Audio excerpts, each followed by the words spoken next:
अगला प्रश्न देखो, निम्नलिखित में तत्सम शब्द नहीं है, पूछ रहा है इसमें से किसमें तत्सम शब्द नहीं है, किसमें तत्सम शब्द नहीं है।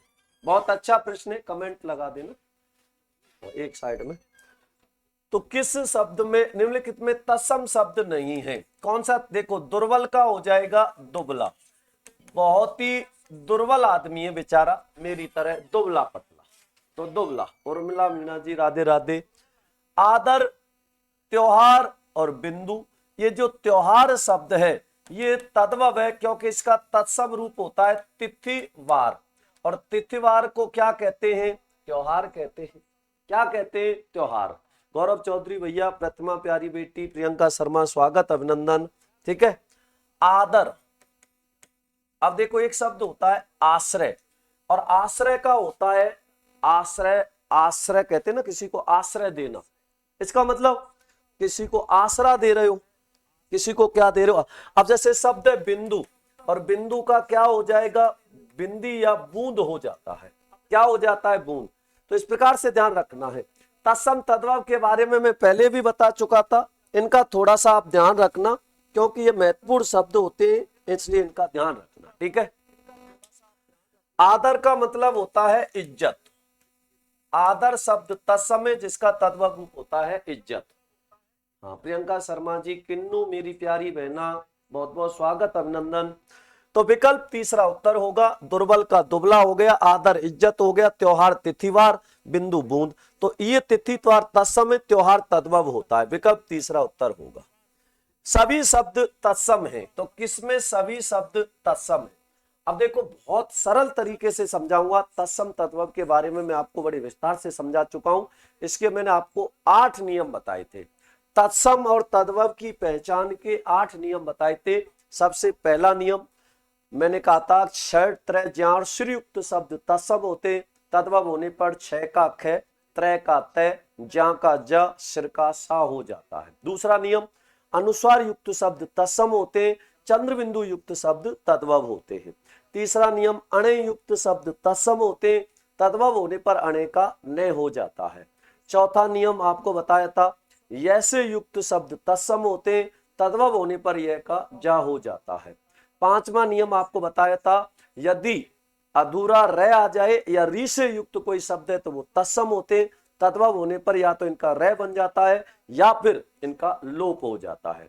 छठा नियम बताया कि डैडे के नीचे बिंदी नहीं आ रही तो वो शब्द तत्सम है, और अगर इनके नीचे बिंदी आ गई तो ये शब्द तद्भव होते हैं। तत्सम के ट का तद्भव में अड हो जाता है। सातवां नियम आपको बताया, अधूरा तालव्य से आ जाए या अधूरा दंत से आ जाए तो वो शब्द तत्सम होते, तद्भव होने पर या तो इनका लोप हो जाता है या पूरा दंत से बन जाता है। आठवां नियम, वैसे युक्त शब्द तत्सम होते, तद्भव होने पर वह का बा बन जाता है। अब देखो वैसे युक्त शब्द तत्सम होते, तद्भव होने पर वह का बा बन जाता है। अब ये कैसा शब्द है? विवाह, वैसे युक्त है, तत्सम है, और इसका तद्भव रूप क्या हो गया? वह का वह, ब्याह हो गया, ब्याह। कहानी शब्द क्या है? तद्भव है, इसका तत्सम रूप क्या हो गया? कथनी, कहानी हो गया। और नाच शब्द तद्भव है जिसका तत्सम रूप नृत्य हो गया। तो इसमें देखो ब्याह, विवाह तत्सम है, ये तद्भव है, नाच तद्भव है, इसका मतलब सभी तत्सम नहीं है। धैर्य, आप देखो अधूरा र भी आ रहा है और यह भी आ रहा है, अधूरे र का र और ये का जा हो जाता है, तो धैर्य का क्या बन जाएगा? धीरज बन जाएगा। धैर्य धारण करो, धीरज धारण करो, कहते नहीं कहते? हाँ, पूजा अरोड़ा जी, जय श्री राधे। हाँ, परीक्षा का बनता है परख, परीक्षा का क्या बन जाता है? परख। तो परीक्षा तत्सम है और इसका तद्भव रूप क्या हो जाता है? परीक्षा का परख हो जाता है। और प्रगट शब्द तत्सम नहीं है, तद्भव है जिसका तत्सम रूप होता है प्रकट, और प्रकट का हो गया प्रगट। धैर्य तत्सम, ये तद्भव, ये तद्भव, तो ये भी नहीं हो रहा उत्तर। अग्नि का बनता है आग, अग्नि का क्या बनता है? आग बनता है। पत्र का क्या बनेगा? पत्ता, पत्र का क्या बनेगा? पता। और दही शब्द तद्भव है जिसका तत्सम रूप होता है दधी, तो ये भी मिक्स है। अब इसमें आग तद्भव, पत्र तत्सम दही तद्भव। दंड शब्द कैसा है? तत्सम है, और इसका तद्भव रूप क्या हो गया? डंडा, है कि नहीं? सिर शब्द तत्सम है, तालव्य विषय अधूरा। अब यहाँ पे तालव्य विषय आ रहा है, इसका दंत से हो गया सिर। और साक शब्द का हो जाता है साग। साग का क्या हो जाता है? साग हो जाता है। इस प्रकार से आपको इसका ध्यान रखना है, क्योंकि ये बहुत ही महत्व। तो दंड का हो गया डंडा, सिर का हो गया सिर, और साग का हो गया साग। तो ये भी तत्सम है, ये भी तत्सम है, ये भी तत्सम है। चारों ही विकल्प, तीनों ही विकल्प इसके तत्सम है, इसलिए सही उत्तर विकल्प चौथा। सारे विकल्पों का तत्सम तद्भव जो बनाना था सब बना के बताया। और मैं पहले भी कह चुका हूं कि केवल मैं प्रश्न का उत्तर नहीं देता, मैं चारों विकल्पों को पूरे विस्तार के साथ समझाता हूं, और हर एक प्रश्न को पूरे विस्तार के साथ ही समझेंगे, ये ध्यान रखना। अगला प्रश्न देखो, इनमें से किस शब्द में कोई उपसर्ग नहीं है? इनमें से किस शब्द में कोई उपसर्ग नहीं है, ऐसा हमें बताना है। किसमें नहीं है? बहुत अच्छा भाई प्रश्न है, ध्यान से और अच्छे से समझना। किसमें नहीं है? हाँ बताइए।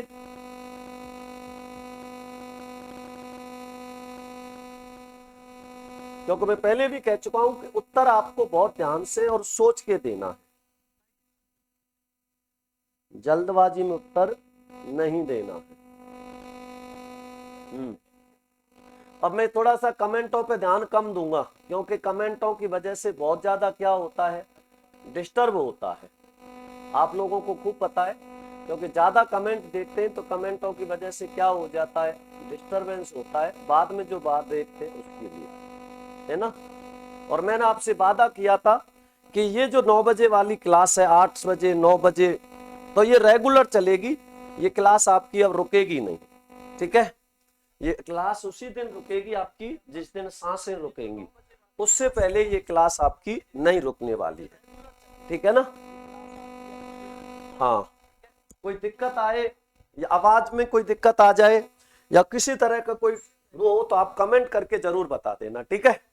हाँ, अब देखो किस शब्द में कोई उपसर्ग नहीं है? बेकार, कार्यकार, तो बेधनकार, बेकार हो गया। बेलदार, बेखबर, बेधन खबर, बेखबर हो गया। बेगुना, बेधन गुना हो गया, बेगुनाह। तो बेलदार मूल शब्द है। बेलदार होता है नहीं होता है ना, कहते ना आजकल ये बेलदार है। एक तो मिस्त्री होता है और एक उसके साथ में बेलदार होता है। वॉइस बिल्कुल सही आ रही है? हाँ, कई तो अपनी वॉइस बंद रखते हैं और मुझसे कमेंट कर देते हैं सर वॉइस नहीं आ रही, सर्र सर्र हो रही है, ऐसे है क्या? एक बार कमेंट करके बताओ, ऐसे तो नहीं होनी चाहिए।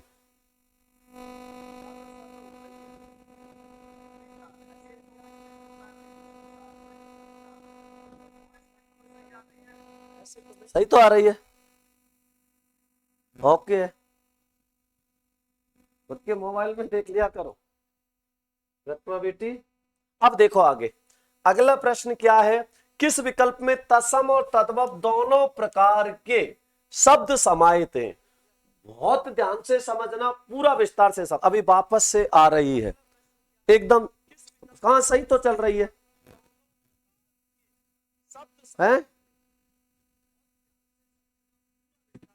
एकदम सही चल रही है आवाज तो।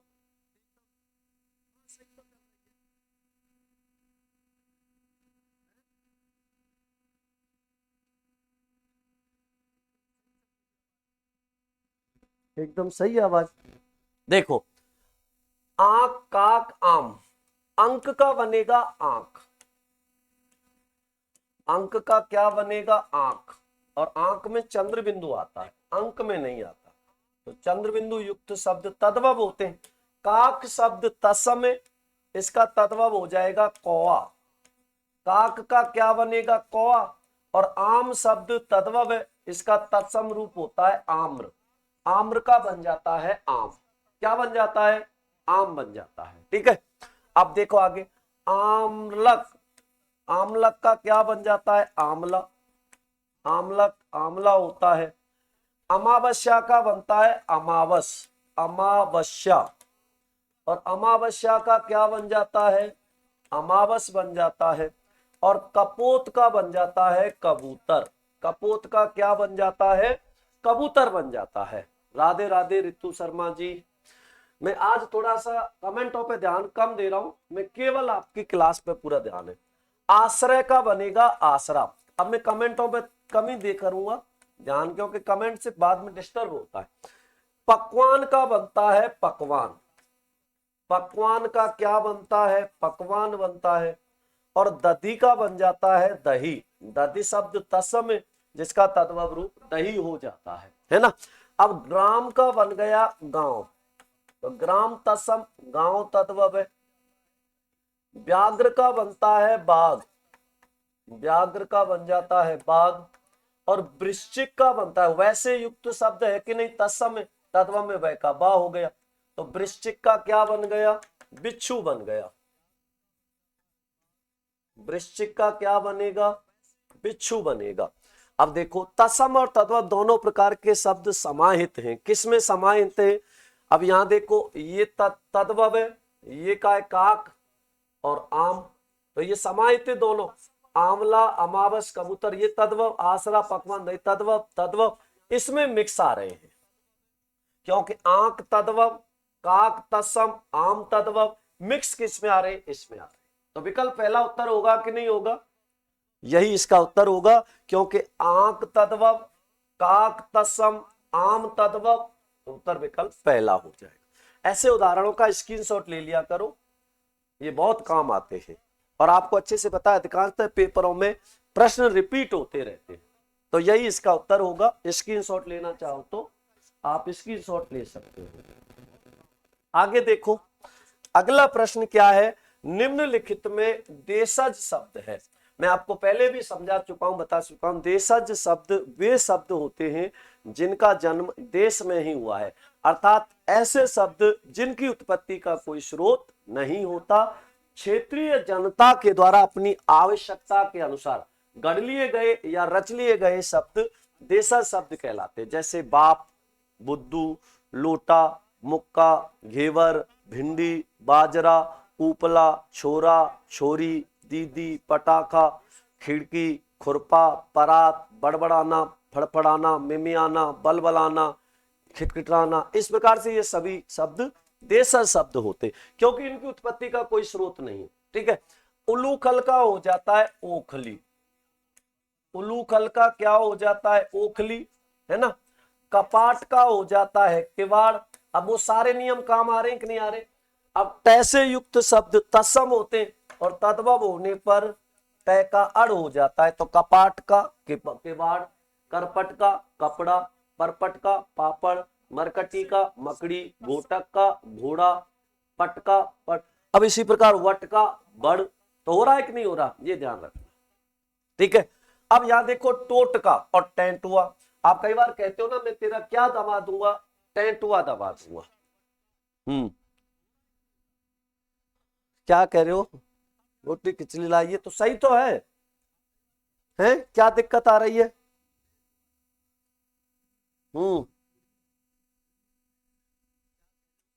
क्या दिक्कत है?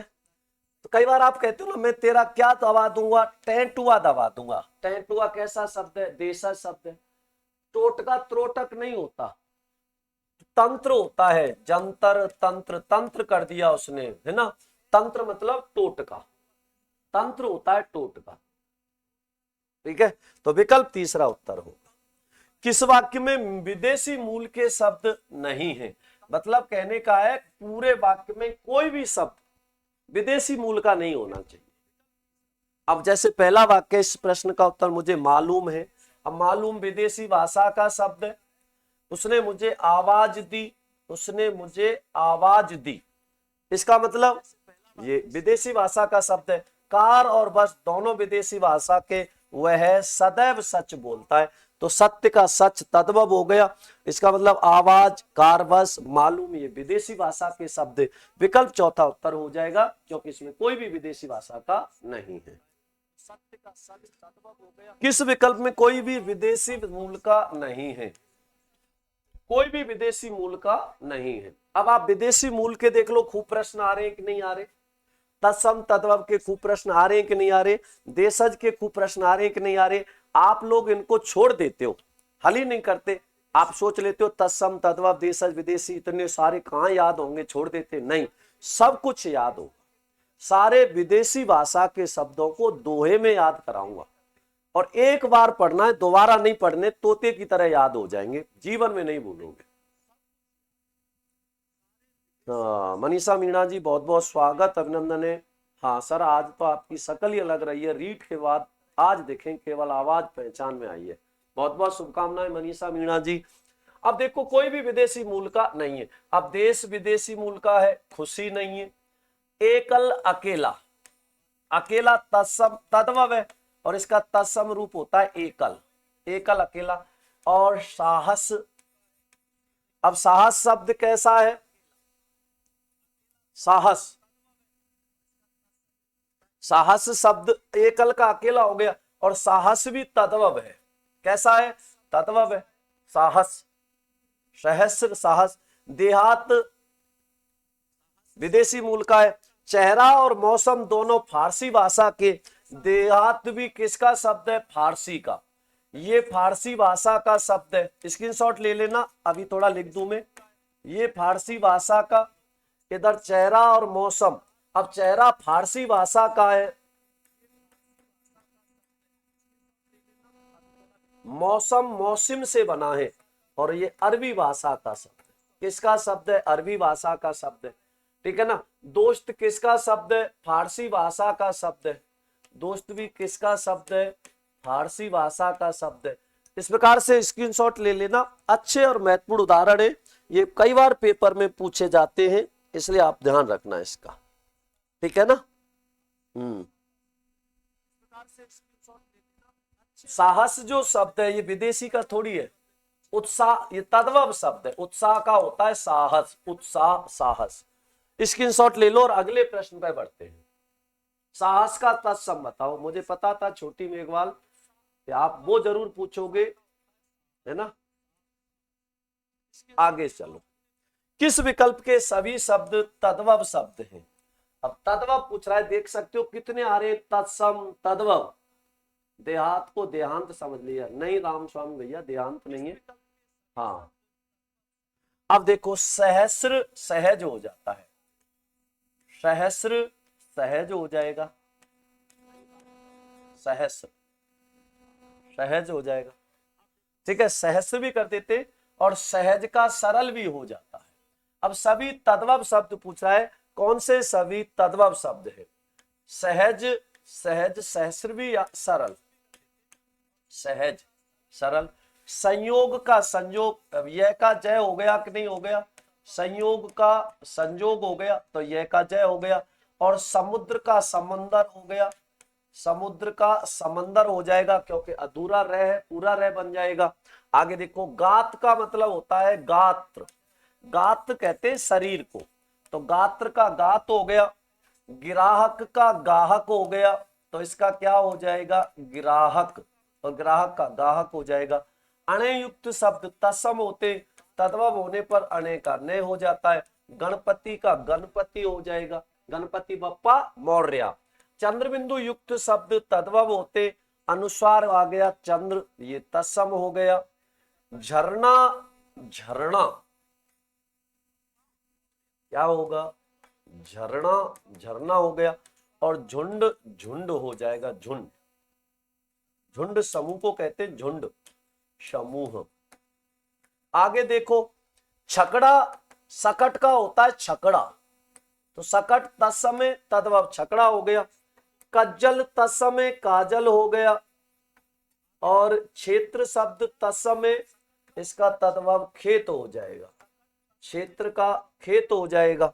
तो विकल्प चौथा उत्तर होगा, इसके सारे के सारे विकल्प तद्भव है। बात आगे नहीं आगे।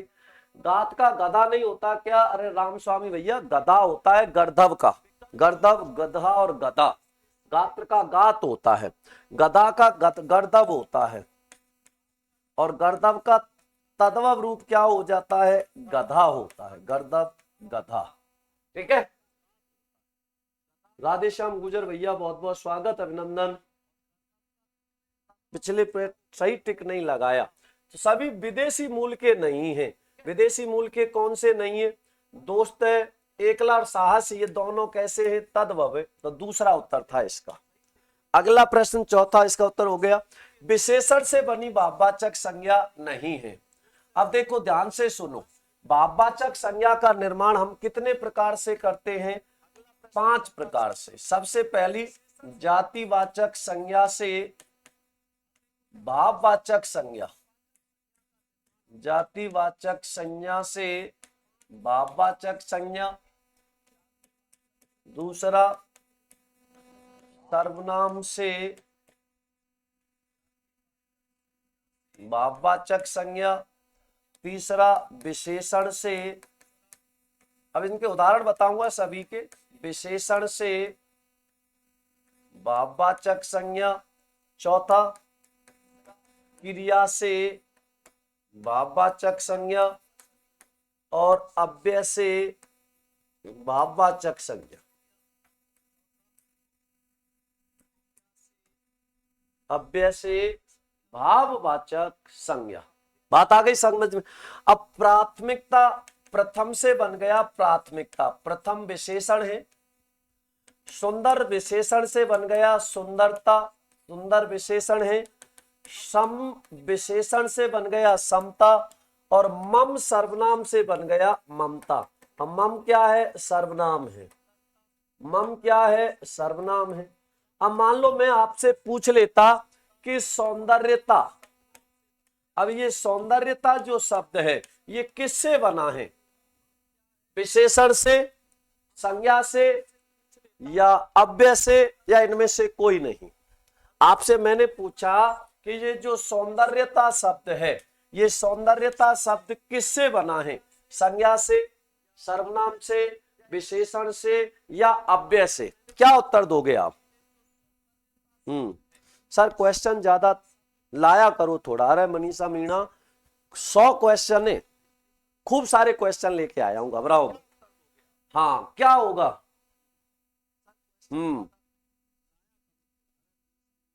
या यही तो मुझे पूछना था। बिल्कुल सही है, क्योंकि सौंदर्यता नाम का कोई शब्द होता ही नहीं है। या तो सुंदरता होगा, क्योंकि एक ही शब्द के साथ दोनों प्रत्यय कौन कौन से, यह और ता कभी भी एक साथ प्रयुक्त नहीं हो सकते। या तो या ही आएगा या फिर ता ही आएगा। समझ आ गया ना? जैसे एक शब्द है, अब या तो यह आएगा या ता आएगा। यह आएगा तो ऐक्य हो जाएगा और ता आएगा तो एकता हो जाएगा, ऐक्यता नहीं होता। समझ आ गया? बिल्कुल सही, ध्यान रखना। तो मम सर्वनाम से बनना है ममता, सम विशेषण से समता, सुंदर विशेषण से सुंदरता, प्रथम विशेषण से प्राथमिकता। अब बहुत सारे विद्यार्थी ऐसे होंगे जिनको विशेषण और संज्ञा पहचानना नहीं आता। बहुत सरल तरीका बता रहा हूं, आप कैसे पहचानोगे विशेषण को और संज्ञा को। यदि किसी शब्द के पीछे कोई संज्ञा जोड़े और जुड़ जाए तो वह शब्द क्या होता है, विशेषण होता है। यदि किसी शब्द के पीछे कोई संज्ञा जोड़े और जुड़ जाए तो वह शब्द विशेषण होता है। और यदि किसी शब्द के पीछे कोई संज्ञा जोड़े और नहीं जुड़े तो वह खुद ही क्या होता है, संज्ञा होता है। अब इसके उदाहरण बताता हूं। जैसे मैंने शब्द क्या ले लिया, अमीर, एक क्या ले लिया, अमीरी, और एक क्या ले लिया, अमीरों। अमीर, अमीरी और अमीरों। अमीर शब्द के पीछे कोई संज्ञा जोड़ो, जुड़ रही है क्या? बिल्कुल जुड़ रही है। अमीर आदमी, इसका मतलब अमीर क्या है, विशेषण है। अब अमीर विशेषण से भाववाचक संज्ञा क्या बना दी, अमीरी। अमीरी क्या है, भाववाचक संज्ञा है। और विशेषण और भाववाचक संज्ञा हमेशा एक वचन में आते, जैसे ही उसको बहुवचन में प्रयोग कर देते हैं क्या बन जाती है, जातिवाचक संज्ञा। अब इसी से मिलता जुलता एक उदाहरण और बता रहा हूं, ध्यान देना और अच्छे से समझना। क्या, जैसे मैंने एक शब्द लिया और शब्द क्या ले लिया मैंने, बड़े अच्छे से समझना क्योंकि महत्वपूर्ण बात है इसलिए बता रहा हूं। जैसे मैंने शब्द लिया और शब्द क्या ले लिया, ध्यान से समझना। जैसे मैंने शब्द ले लिया दया, शब्द क्या ले लिया ईर्ष्या। अब दया और ईर्ष्या ये क्या है, इनके पीछे संज्ञा जोड़ के देखो जुड़ रही है क्या, नहीं। इसका मतलब ये भाववाचक संज्ञा है, दया भी भाव है और ईर्ष्या भी भाव है। अब इनसे मैंने क्या बनाया, दया से बनाया दयालु और ईर्ष्या से बनाया ईर्ष्यालु। अब इनके पीछे कोई संज्ञा जोड़ो, जुड़ रही है क्या, बिल्कुल जुड़ रही है। दया से बनाया दयालु, दयालु क्या है, विशेषण है, संज्ञा से बना विशेषण है क्योंकि पीछे संज्ञा जुड़ रहे। ईर्ष्या से बनाया ईर्ष्यालु क्या है, विशेषण है। तो यदि किसी, अब इनके पीछे संज्ञा जोड़ो, जुड़ जाएगी, ईर्ष्यालु आदमी, दयालु व्यक्ति। तो इस प्रकार से ध्यान रखना है और पहचानना है। अब इसी प्रकार मैंने एक शब्द लिया सुंदर और सुंदरता। अब सुंदर क्या है, पीछे संज्ञा जोड़ो, जुड़ गई, सुंदर बच्चा, इसका मतलब सुंदर क्या है, विशेषण है। सुंदर क्या है, विशेषण है। और सुंदरता क्या है, भाववाचक संज्ञा है। सुंदरता क्या है, भाववाचक संज्ञा है। आया कि नहीं आया समझ में। तो इस प्रकार से ध्यान रखना है। तो यहां पर भी आपको यही देखना था कि मम सर्वनाम से भाववाचक संज्ञा बन गई ममता, और ममत्व भी बन सकता है, ममत्व भी भाव ही होता है, तो ये भी भाववाचक संज्ञा बन जाएगी। अगला प्रश्न क्या है, इनमें क्रिया से बनी भाववाचक संज्ञा नहीं है, क्रिया से बनी भाववाचक संज्ञा नहीं है। कौन सी नहीं है, अभी मैं आपको बता रहा था, ये देखो इधर मैं आपको बता रहा था कि भाववाचक संज्ञा का निर्माण 5 प्रकार से होता है। जातिवाचक संज्ञा से भाववाचक संज्ञा, जैसे मैंने लिखा, मैंने मानव संज्ञा ले ली तो मानव जातिवाचक से मानवता, दानव से दानवता, पशु से पशुता बन गया। सर्वनाम से अपना से अपनत्व या अपनापन, निज से निजता, मम से ममता, बना कि नहीं बना। विशेषण से अमीर से अमीरी, गरीब से गरीबी, ठीक है, सुंदर से सुंदरता, छोटा से छोटपन, बड़ा से बड़प्पन, ईमानदार से ईमानदारी, बेईमान से बेईमानी, चालाक से चालाकी, क्रिया से पढ़ना से पढ़ाई, लड़ना से लड़ाई, चुनना से चुनाव, झुकना से झुकाव, थकना से थकावट, मुस्कुराना से मुस्कुराहट, अव्यय से बाहर से बाहरी, भीतर से भीतरी, ऊपर से ऊपरी, नीचे से निचला, आगे से अगला, पीछे से पिछला, ये इस प्रकार से आ जाते हैं। सर व्युत्पत्ति और उत्पत्ति के आधार पर शब्द के प्रकार अलग है या एक ही है, अलग अलग होते हैं। उत्पत्ति या स्रोत के आधार पर 4 वेद है, तत्सम, तद्भव, देशज, विदेशी। सॉरी, व्युत्पत्ति रचना या बनावट के आधार पर 3 वेद, रूढ़, यौगिक, योग रूढ़। अर्थ के आधार पर 8 वेद, एकार्थी, अनेकार्थी, पर्यायवाची, विलोम, युग्म या समानोच्चारित शब्द, शब्द समूह या वाक्यांश के लिए एक शब्द, समान प्रतीत होने वाले भिन्नार्थक शब्द, समूहवाची शब्द। और रूप परिवर्तन के आधार पर, ठीक है, 2 वेद होते, विकारी, अविकारी। विकारी के 4 वेद, संज्ञा, सर्वनाम, विशेषण, क्रिया। अविकारी के 4 वेद, क्रिया, विशेषण, संबंध बोधक, समुच्चय बोधक, विस्मय आदि बोधक। पूरा डायग्राम बता दिया, ठीक है। अब देखो यहाँ पे तो समझ आ गया। तो ये किससे बनता है, भाववाचक संज्ञा 5 प्रकार से, विशेषण 4 प्रकार से। अब भाववाचक संज्ञा नहीं है, पढ़ना से क्या बना दिया, पढ़ाई। हमने पढ़ना क्रिया से क्या बनाया, पढ़ाई। दौड़ना क्रिया से क्या बनाया, दौड़। उतरना क्रिया से क्या बनाया, उतराई। और इसी प्रकार खट्टा विशेषण से क्या बनाया, खटाई। अब यहां पे देखो, पढ़ना, दौड़ना और उतरना, ये तीनों क्या हैं, क्रिया हैं। ये तीनों की तीनों क्रिया हैं। और खट्टा आम, इसका मतलब खट्टा क्या है, विशेषण है। आपको मैंने बताया था ना, संज्ञा जुड़ जाए तो इसका मतलब वो विशेषण। खट्टा आम, तो ये विशेषण है। इस प्रकार से ध्यान रखना, ठीक है।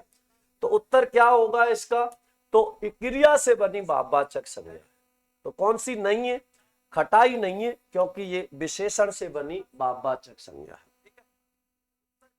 गुणवाचक विशेषण से संबंधित वाक्य पूछ रहा है, कौन सा गुणवाचक विशेषण से बना हुआ वाक्य है। बहुत अच्छा प्रश्न। हाँ, अब देखो, बालक पहली कक्षा में पढ़ता है, यह पुस्तक मेरी है, हमें कपटी व्यक्ति से दूर रहना चाहिए, समारोह में अनेक लोग उपस्थित थे। बहुत ही अच्छा प्रश्न है, ध्यान से और सोच के उत्तर देना है। बहुत ही सुंदर प्रश्न है। देखो, गुणवाचक विशेषण पूछता है, कौन सा होगा, पहली कक्षा। इसका मतलब पहली कक्षा क्या है, ये संख्यावाचक विशेषण। कौन सा विशेषण है ये, संख्यावाचक विशेषण। यह पुस्तक मेरी है, अब यह क्या है, सार्वनामिक विशेषण है। ये कौन सा विशेषण है, सार्वनामिक विशेषण है, क्योंकि यह शब्द का प्रयोग पुस्तक के लिए किया जा रहा है, जिसके लिए किया जा रहा है वो संज्ञा इसके तुरंत बाद आ रही है, सार्वनामिक विशेषण। अब व्यक्ति की विशेषता बताई जा रही है, कैसा व्यक्ति है ये, कपटी। अब इसका मतलब कपटी क्या है, उसका गुण है, तो ये कैसा विशेषण है, गुणवाचक विशेषण। कैसा विशेषण है ये, गुणवाचक विशेषण, है ना।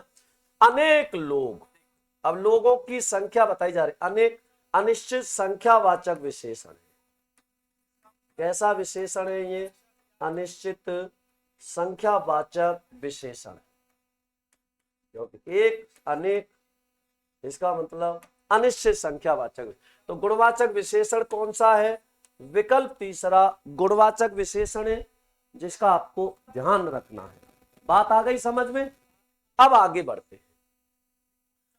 शिवदान सिंह गुजर भैया जी राम राम, रूबी शर्मा जी नमस्ते, राधे राधे, नवाब गुजर भैया जी राधे राधे। हाँ, अब आगे देखो, अगला प्रश्न क्या है, किस वाक्य में क्रिया सकर्मक रूप में प्रयुक्त हुई है। आपको मैं पहले भी बता चुका हूं, फिर से बता रहा हूं, अकर्मक और सकर्मक क्रिया की पहचान के लिए वाक्य में प्रयुक्त क्रिया से दो प्रश्न करना, एक क्या के द्वारा और एक किसको के द्वारा। यदि दोनों का उत्तर मिले और अलग अलग मिले तो क्रिया सकर्मक होती है, ठीक है। अगर विकर्मक होती है, क्या और किसको दोनों का मिले। अब सुनो ध्यान से, अगर एक कर्मक क्रिया की पहचान करनी है तो क्या या किसको से प्रश्न करो, निर्जीव है तो क्या से, सजीव है किसको से, और दोनों का उत्तर अलग अलग आ जाए तो द्विकर्मक क्रिया हो जाएगी। कैसे, है ना। देखिए, वह अभी तक सो रहा है, सोना कैसी क्रिया है, अकर्मक। बच्चा बहुत देर से रो रहा है, अब रोना कैसी क्रिया है, अकर्मक। धावक दौड़ रहा है, दौड़ना कैसी क्रिया है, अकर्मक। क्या उड़ा रहा है, पतंग। कौन, वह। यदि क्या और कौन दोनों का उत्तर अलग अलग आ जाए तो क्रिया सकर्मक होगी, और दोनों का उत्तर एक ही आ जाए तो क्रिया अकर्मक होगी। कैसे, मैंने लिखा, चिड़िया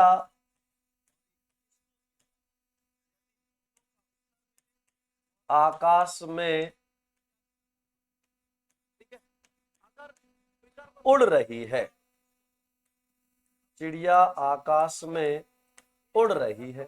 अब उड़ना कैसी क्रिया है, अकर्मक क्रिया है। अब प्रश्न करो, क्या उड़ रही है, चिड़िया। कौन उड़ रही है, चिड़िया।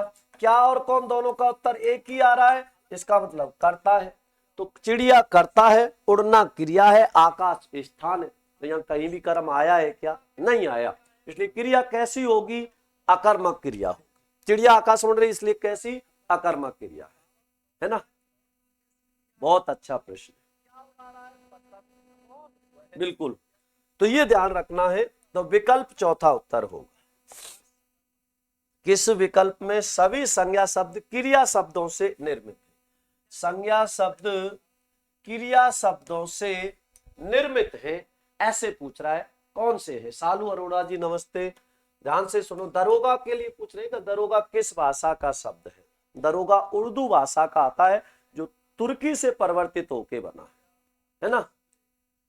वह गाय चराने जाएगा, ये कौन सा सर्वनाम है? बहुत अच्छा प्रश्न पूछा है।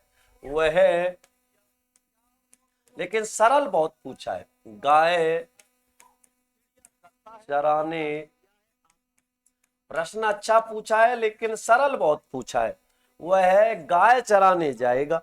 अब वह कौन है? अन्य पुरुषवाचक सर्वनाम। वह गाय चराने जाएगा, वह क्या है? अन्य पुरुषवाचक है। मैं कह रहा हूं, आपसे कह रहा हूं वह गाय चराने जाएगा, मैं उत्तम पुरुष, आप मध्यम पुरुष, किसकी बात हो रही है? तीसरे की, है ना। तो ये सार्वनामिक विशेषण नहीं है जो आप पूछना चाह रहे थे ना कि शायद मैं गलती से इसको सार्वनामिक विशेषण बताने की गलती करूं, तो मैं ऐसी छोटी गलतियां नहीं करता, क्योंकि मैं सस्ते नशा नहीं करता। क्यों नहीं करता? क्योंकि मैं महंगे नशा भी नहीं करता। क्यों नहीं करता? क्योंकि मैं नशा ही नहीं करता। इसलिए वह शब्द अन्य पुरुषवाचक सर्वनाम। आप जो जानना चाह रहे थे सार्वनामिक विशेषण, वो ऐसे बनेगा, वह लड़का गाय चराने जाएगा। वह लड़का गाय चराने जाएगा। अब वह शब्द किसके लिए आ रहा है? लड़के के लिए। जिसके लिए आ रहा है वो संज्ञा इसके तुरंत बाद आ गई। अब ये वह क्या है? सार्वनामिक विशेषण है। अब वह क्या है? सार्वनामिक विशेषण है। बात आ गई नहीं आई समझ में? इस प्रकार से ध्यान रख, है ना।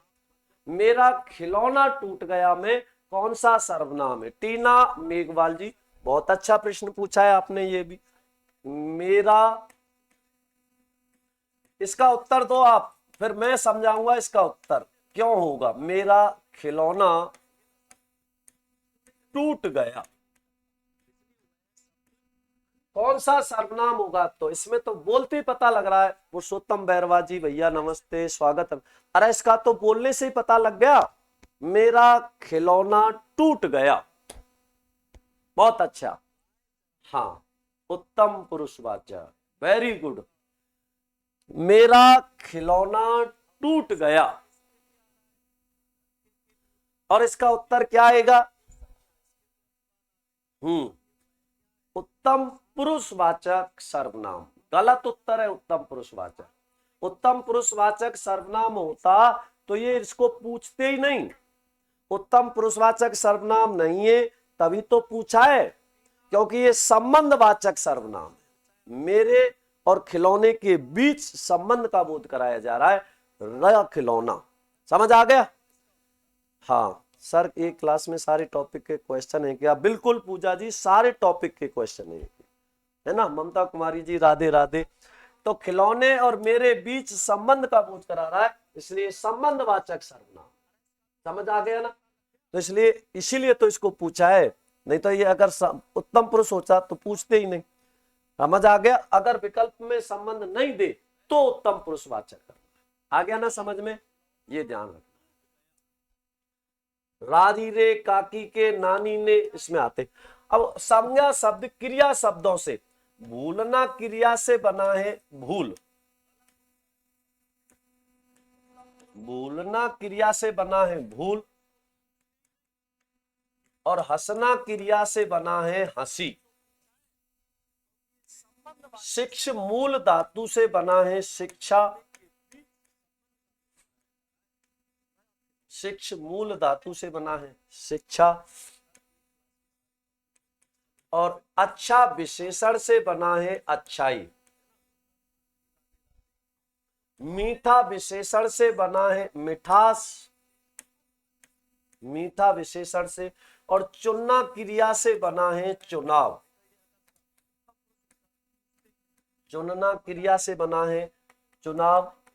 पूजना क्रिया से बना है पूजा, और जवान विशेषण से बना है जवानी, जवान आदमी, और जवानी भाववाचक संज्ञा है कि नहीं है? हाँ,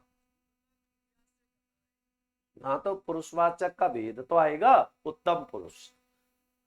विकल्प में अगर संबंध ना दे तो देखो, इसमें संज्ञा शब्द क्रिया शब्दों से भूलना और हंसना, ये विशेषण। तो विकल्प पहला उत्तर होगा कि नहीं होगा? इसका उत्तर कौन सा होगा? विकल्प पहला उत्तर होगा। क्यों होगा? आपको अच्छे से समझ आ गया होगा, इस प्रकार से ध्यान रखना। सर एक क्वेश्चन में पूरा टॉपिक क्लियर करा देना प्लीज। अरे एक टॉपिक क्वेश्चन में तो कैसे क्लियर हो जाएगा? अब आपको उत्तम पुरुष पढ़ा रहा हूं तो उसमें अनिश्चयवाचक सर्वनाम कैसे क्लियर होगा? तो एक क्वेश्चन में थोड़ी हो जाता है ना। अगला प्रश्न देखो, क्रिया विशेषण रहित वाक्य है। प्रश्न क्या था? संज्ञा शब्द क्रिया से निर्मित है, ठीक है। क्रिया विशेषण रहित वाक्य पूछ रहा है, इसमें से कौन सा क्रिया विशेषण रहित वाक्य है? देखो कौन सा है। मेरी बात ध्यान पूर्वक सुनो। कैसे सुननी है? ध्यान पूर्वक सुननी है। इसका मतलब कौन सा क्रिया विशेषण है? ये रीतिवाचक क्रिया विशेषण। ये कौन सा क्रिया विशेषण है? रीतिवाचक क्रिया विशेषण। वह अपनी कक्षा का सबसे होशियार। इसका मतलब ये क्या है? गुणवाचक विशेषण है। कौन सा विशेषण है ये? गुणवाचक। और गुणवाचक विशेषण में अगर बात करें अवस्था की, तो ये विशेषण की उत्तम अवस्था है। कौन सी अवस्था? उत्तम अवस्था। सुबह से वर्षा कैसे हो रही है? लगातार। इसका मतलब वर्षा की रीति ढंग या तरीका का बोध हो रहा है, इसलिए ये कैसा विशेषण हो गया? रीतिवाचक क्रिया विशेषण हो गया। कौन सा क्रिया विशेषण?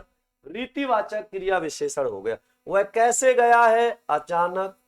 अचानक क्या है? रीतिवाचक क्रिया विशेषण। जाने का क्या बताया है? ढंग या तरीका। इसलिए ये कौन सा क्रिया विशेषण है? रीतिवाचक क्रिया विशेषण। आ गया ना समझ में? तो क्रिया विशेषण रहित वाक्य है। कौन सा क्रिया विशेषण रहित वाक्य है? गुणवाचक आ रहा है, विकल्प दूसरा। वह अपनी कक्षा का सबसे होशियार विद्यार्थी, ठीक है। किस वाक्य में संबंध सूचक अव्यय का प्रयोग हुआ है?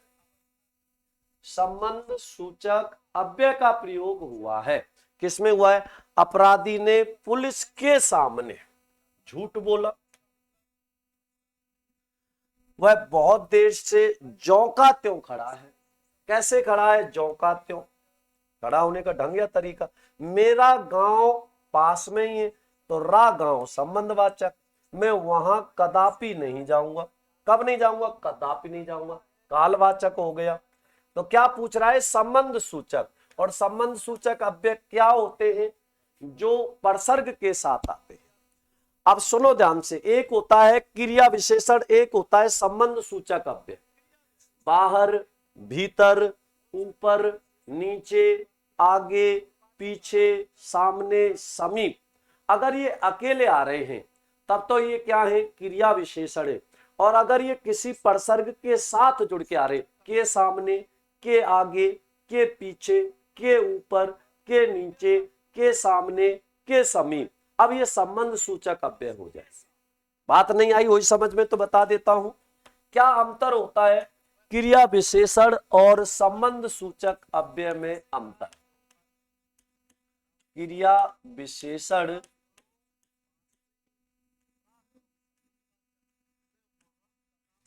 और संबंध सूचक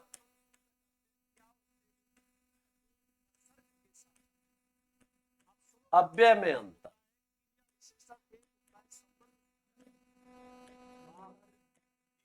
क्रिया विशेषण और संबंध सूचक अव्यय में अंतर।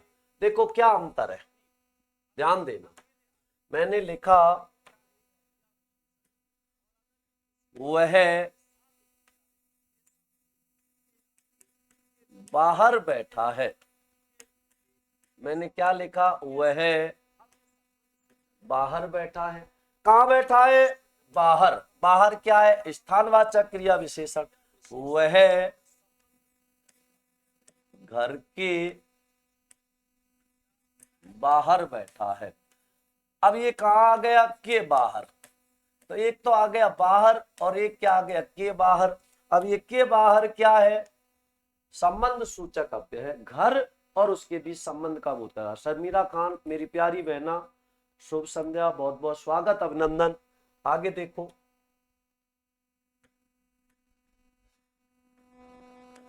मनोज सामने खड़ा है।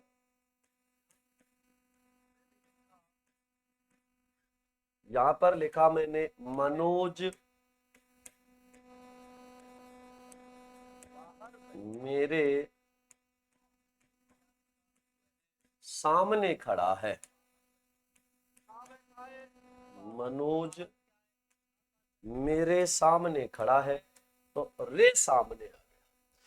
सामने यहां पे केवल सामने, और यहां पे क्या आ गया? रे सामने। वह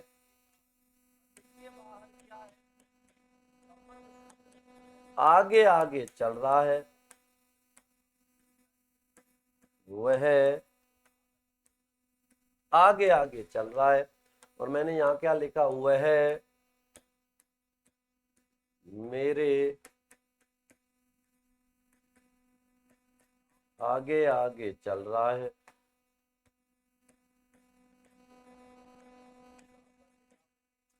तो आगे आगे और रे आगे आगे। तो आपको बात मेरी समझ आई क्या?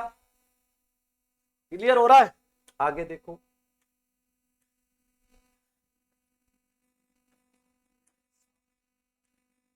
रजनी सामने समीप बैठी है। तो कहां बैठी है? समीप, स्थानवाचक। रजनी मनोज के समीप बैठी है। तो किसके समीप? मनोज के समीप। अब यहां पे क्या आ रहा है? के समीप। मैंने आपको जो बात बताई अच्छे से समझ आ गई होगी। बाहर, भीतर, ऊपर, नीचे, आगे, पीछे, सामने, समीप, ये किस में आएंगे? क्रिया विशेषण। के सामने, के पीछे, के आगे, ये सब इसमें आएंगे। ऐसा ही गुजर लाइब्रेरियन भैया, बहुत बहुत स्वागत, अभिनंदन है आपका। हाँ,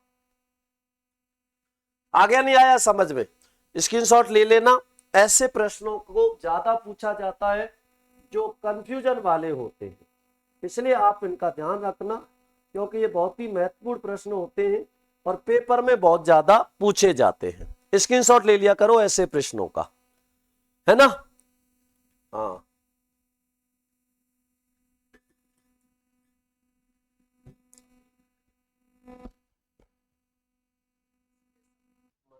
के समूह। अब यहाँ पे क्या आ रहा है?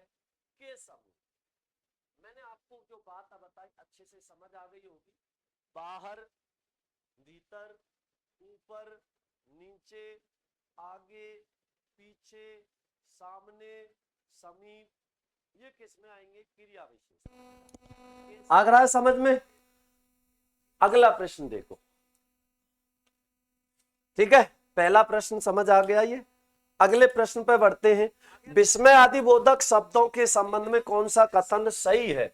इसमें सही पूछ रहा है, कौन सा कथन सही है? देखो, इनमें वचन के अनुसार विकार होता है। अब आप एक बात बताओ, विस्मय आदि बोधक है, इसका मतलब अविकारी या अव्यय है, और अविकारी या अव्यय में विकार हो सकता है क्या? नहीं हो सकता। तो ये गलत लिख रहा है कि नहीं लिख रहा? बिल्कुल गलत है, क्योंकि लिंग वचन के अनुसार विकार पर होता है संज्ञा में, सर्वनाम में, विशेषण में, क्रिया में।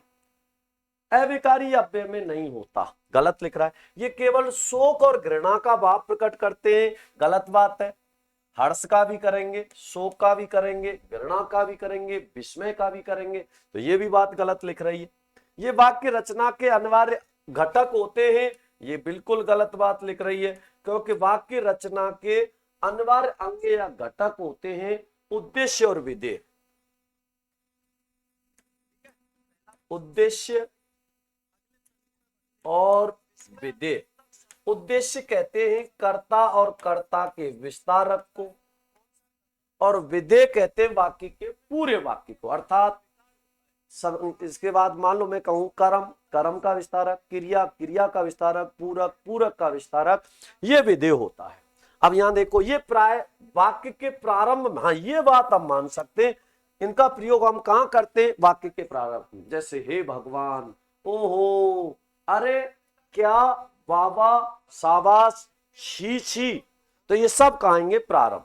Please sir special 4th grade Hindi batch दे दो सर। हंसराम मीणा भैया कॉल सेंटर वाले नंबर पे मैसेज करो, ये कॉल सेंटर वाला नंबर है 8104761047, इस पे मैसेज कर दो, पूरी जानकारी मिल जाएगी, है ना।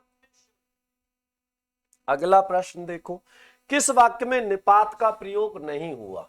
मैंने पहले भी बताया है आपको, फिर से बता देता हूं, निपात होता क्या है, नि धन पात। नी का मतलब होता है विशेष, और पात का मतलब होता है बल या प्रभाव। पात का मतलब क्या होता है, बल या प्रभाव। तो निपात क्या है, वे अव्यय शब्द जो किसी वाक्य में प्रयुक्त होकर अपने होने का प्रभाव जमा देते हैं या किसी वाक्य में विशेष बल दे देते हैं, वो क्या कहलाते हैं, निपात। अब निपात क्या होते हैं, जैसे मैंने लिखा ही है, भी है, तो है, तक है, भर है, और मात्र या केवल है, मात्र या केवल है, ये क्या है, निपात है, क्योंकि अपने होने का प्रभाव जमा देते हैं। हाँ, आज मैं कमेंटों पे ध्यान बहुत कम दे रहा हूं क्योंकि कमेंटों से डिस्टर्ब बहुत होता है। अब देखो आगे, तो निपात का प्रयोग किस विकल्प में नहीं हुआ है, वह कल चला जाएगा, वह कल ही चला जाएगा। सबको जाना है एक दिन, आपको भी, हमें भी। मनोहर भीलवाड़ा भैया जी राम राम, स्वागत, अभिनंदन। आप देख लो, फिर गुजरात में आपने देखा होगा अहमदाबाद में कैसी घटना हुई है, तो इसलिए कहते कभी किसी का बुरा मत करो, कभी किसी के लिए गलत मत सोचो, किसी का कोई भरोसा नहीं कब उसका आखिरी दिन हो जाए, तो इसलिए किसी के साथ ऐसा कुछ भी गलत मत करो, ठीक है ना। कोशिश करो कि मिलके रहो, साथ रहो। हो सकता है जो चला गया फिर उसको आप याद करो, तो किसी से बैर भाव मत रखो, सबसे मित्रता का व्यवहार रखो।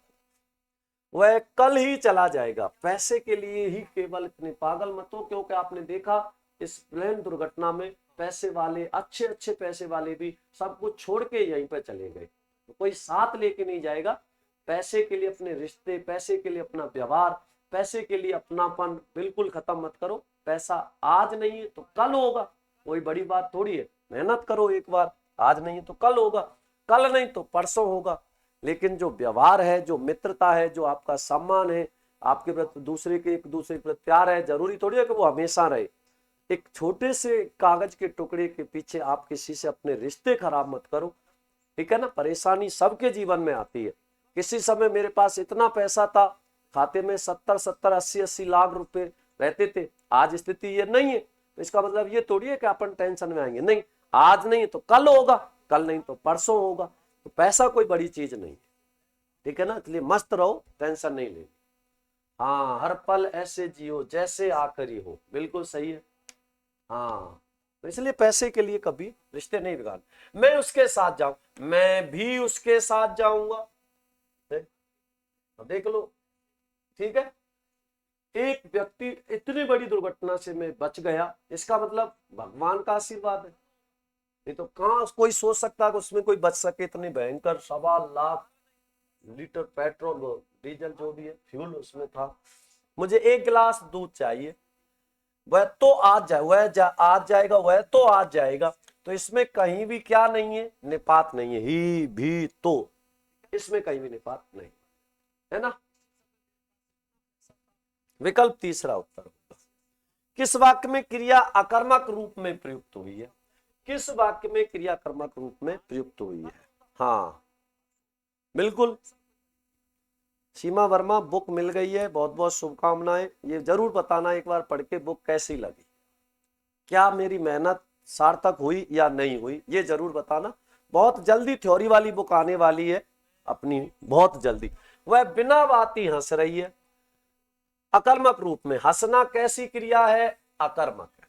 बच्चों ने बहुत सुंदर चित्र बनाए। क्या बनाए? चित्र। माँ पुत्र को समझाती है। किसको समझाती है? पुत्र को। मदारी भालू को नचाता है। किसको नचा रहा है? भालू को। बात आ गई समझ में? पूजा पंडित जी नमस्ते। तो माँ, बच्चों ने बहुत सुंदर चित्र बनाए। तो क्या बनाए? चित्र। और हंसना कैसी क्रिया है? अकर्मक क्रिया है। तो विकल्प पहला उत्तर होगा, अकर्मक रूप में प्रयुक्त हुई है। अगला प्रश्न, किस विकल्प में सभी विशेषण शब्द संज्ञा शब्दों से रचित है? संज्ञा शब्दों से रचित है। और जीवन में एक चीज और ध्यान रखना, एक बहुत अच्छा जीवन का अनुभव बता रहा हूं, बहुत अच्छे से सुनना, क्योंकि मैंने जीवन में बहुत पैसा देखा है और मैंने जीवन में बहुत ज्यादा कंगाली और बुरे दिन भी देखे। लेकिन याद रखना, आपके जीवन में अगर बुरा वक्त आ रहा है तो समझ लेना कि आपको बहुत बड़ा अनुभव मिलने वाला है। क्योंकि जिस समय आपके जीवन में बुरा वक्त आता है, वही आपका जीवन का सबसे अच्छा दिन होता है, सबसे अच्छा पल होता है, और वही आपके जीवन का असली दिन होते हैं। आपके जीवन में अगर उतार चढ़ाव नहीं आ रहे तो आप कीड़े मकोड़े की तरह जिंदगी जी के और चले जाओगे। आपके जीवन में उतार चढ़ाव आ रहे हैं तो समझ लेना कि आपके दिन बहुत अच्छे आने वाले हैं। भगवान आपका समर्थक बनने वाला है। ये बुरे दिन ही आपको अच्छे और बुरे की पहचान कराते, अपने और पराई की पहचान कराते। अच्छे समय में तो दुश्मन भी साथ हो जाता है, बुरे वक्त में जो साथ रहता है वही आपका असली साथी और मित्र होता है। वो भगवान जब आपके जीवन में बहुत अच्छे दिन देने वाला होता है, उस समय आपको जानबूझ के ऐसी परिस्थितियां देगा जिससे जो आपके जीवन की गंध है, आपके जीवन के जो निकृष्ट लोग हैं, वो आपसे दूर हो जाए, और जो उस पल में आपके साथ रहे वो आपका असली कमाई और असली धन होता है। अरे पैसा इस जीवन की सबसे सस्ती और सरल चीज है, जिसे कमाना जीवन में बहुत आसान होता है। आपने देखा होगा, हमारी बहनें, हमारी छत्राणियों ने, है ना, शीश कटवा दिए लेकिन अपना स्वाभिमान नहीं गिराया। और आप देखते हो ना, अपने स्वाभिमान के लिए महिलाएं, ठीक है ना, कितने भी बुरे वक्त को झेल लेती हैं, कितनी भी परिस्थिति को झेल लेती हैं, लेकिन अपने स्वाभिमान को नहीं गिराती। अगर चाहे केवल पैसा ही जीवन में सब कुछ होता तो पैसा कितना आसान है उनके लिए, लेकिन नहीं, वो कष्ट झेलेंगी, रात और दिन अपनी मेहनत करेंगी, लेकिन अपने स्वाभिमान से समझौता नहीं करेंगी। तो जीवन में ध्यान रखो, जब आपके जीवन में परिस्थिति आ रही है, आपका समय खराब आ रहा है, वही आपका सबसे अच्छा समय, सबसे अच्छे दिन होते हैं। ये जीवन का सच्चा अनुभव और जीवन में मैंने कमाया हुआ अनुभव बता रहा हूं। इसके बाद जो समय आएगा वो आपका सबसे अच्छा समय होगा। जिस प्रकार से एक तूफान आता है, तूफान, और वो तूफान क्या संदेश लाता है कि आने वाला समय बरसात का, सुकून का समय है। तो जीवन में जो ये बुरा वक्त आता है, ये तूफान होता है, उसके बाद का जो समय होता है वो जीवन का असली समय होता है। और भगवान से मैं तो हमेशा एक ही भजन मांगता हूं, भगवान साल में 1-2 महीने मुझे ऐसे बुरे जरूर दिखाया कर जिससे अपना कौन है, पराया कौन है, इसका पता लगे। तो बुरे वक्त के आने से आप धैर्य मत खोया करो, घबराया मत करो, बस इंतजार किया करो सही समय का। इसके बाद का जो समय आएगा जीवन का सबसे अच्छा और बहुत ही सुकून भरा समय आएगा। इसलिए उसके बाद जो आप जियोगे, उसके बाद के जो आपके जीवन के अनुभव होंगे बहुत अच्छे होंगे।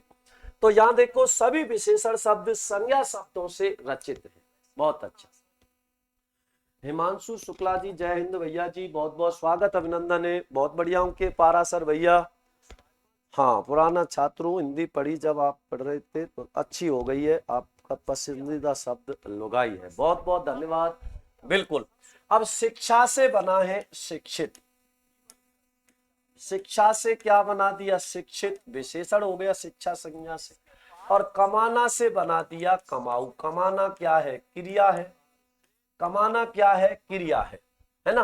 भीतर अव्यय से बना दिया भीतरी।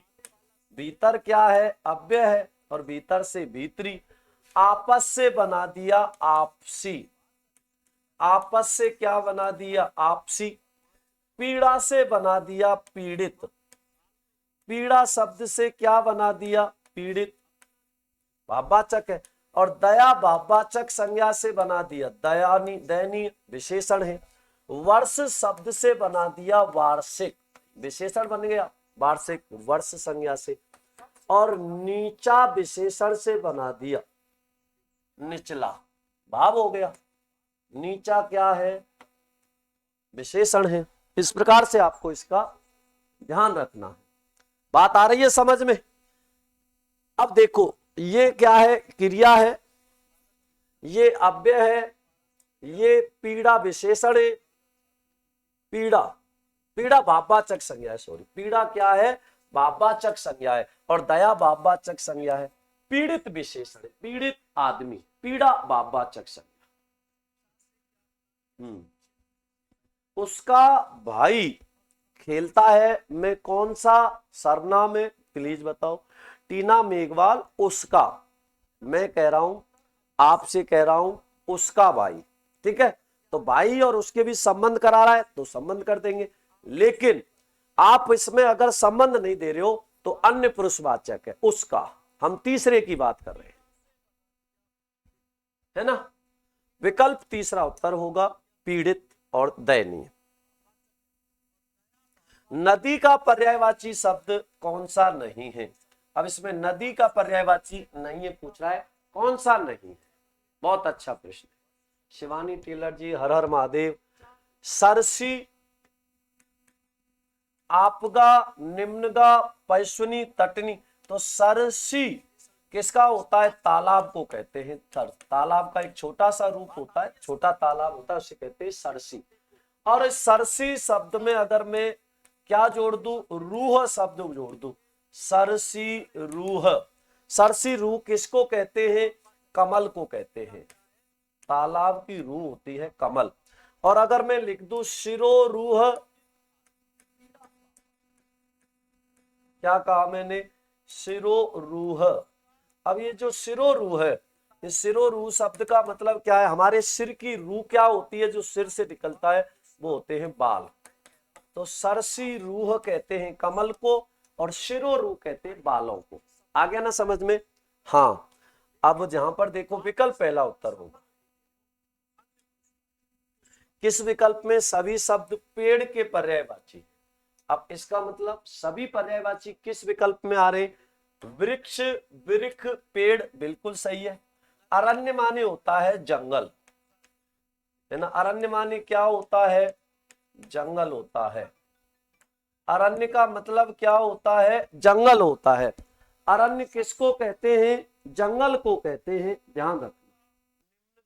पैशुनी, तटनी। तो सरसी किसका होता है तालाब को कहते हैं।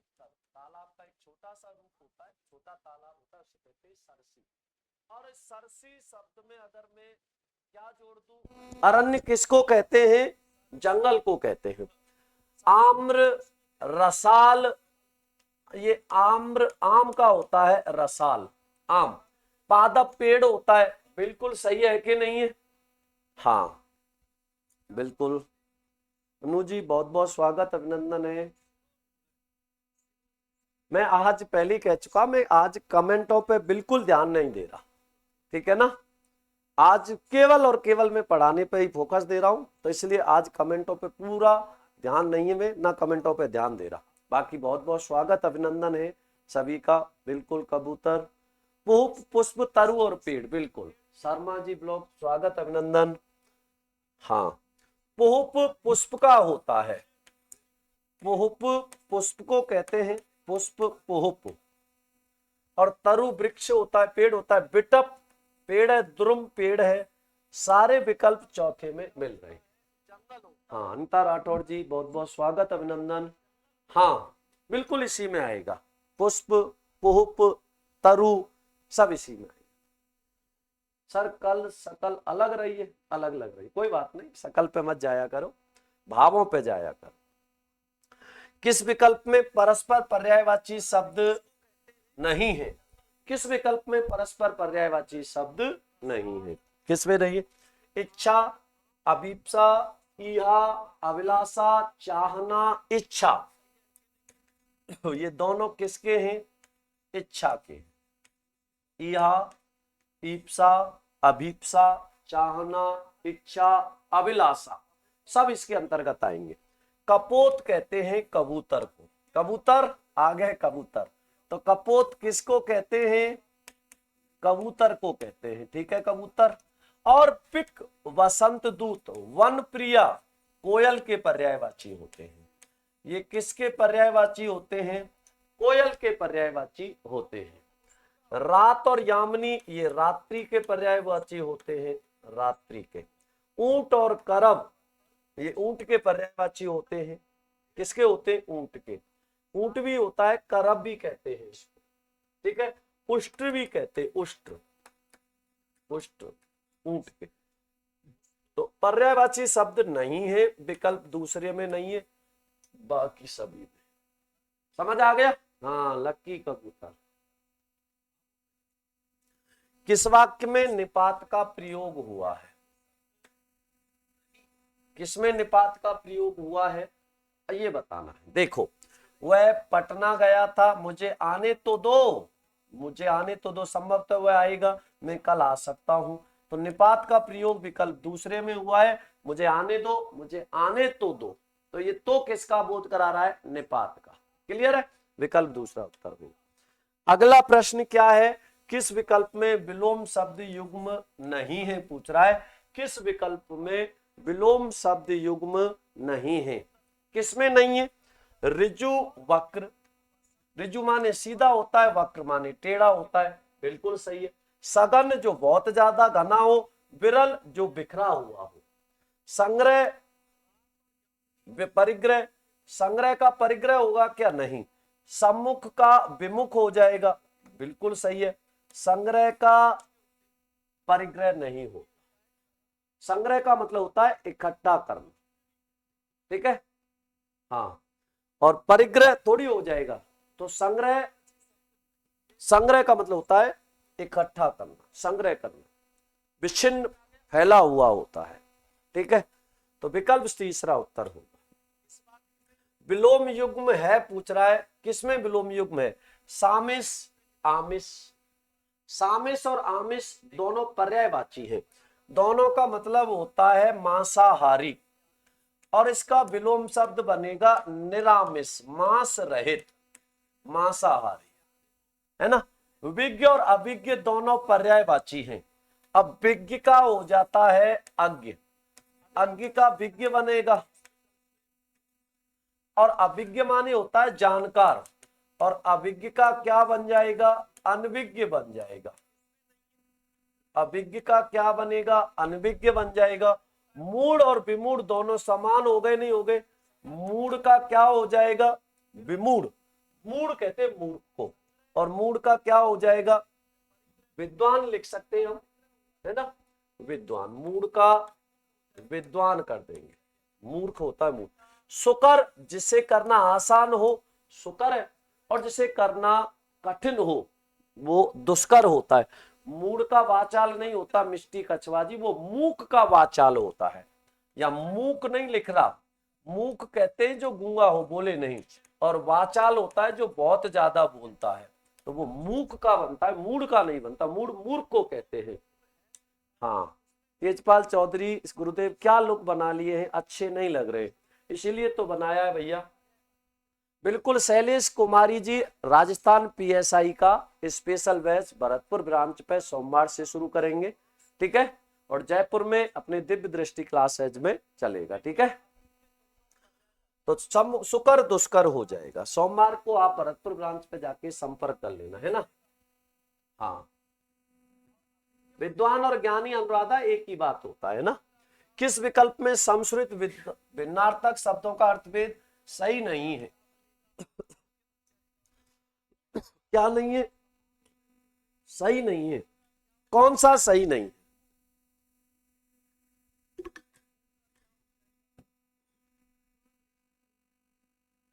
कौन सा सही नहीं है? देखो, वृंद, गुरु वृंद वृंत का मतलब होता है डंठल, और गुरु वृंद मतलब होता है समूह। वृंद मतलब होता है समूह, गुरु वृंद आ रहे हैं, अध्यापक वृंद आ रहे हैं, है ना। तो विकल्प पहला उत्तर है। शोध का मतलब क्या होता है? शुद्धि संस्कार, और शोध का मतलब होता है सूजन, है ना। सही है क्या? नहीं, शोध मतलब होता है सूजन, और शोध करना मतलब होता है शुद्धि संस्कार। वसन माने होता है वसन, वस्त्र, कपड़ा, और व्यसन माने होता है बुरी लत। ऋत माने होता है सही या सच्चा, इसका विलोम होता है अनृत। और ऋतु एक क्या है? मौसम या वर्ष का एक भाग। वर्षा ऋतु, ग्रीष्म ऋतु, इस प्रकार से।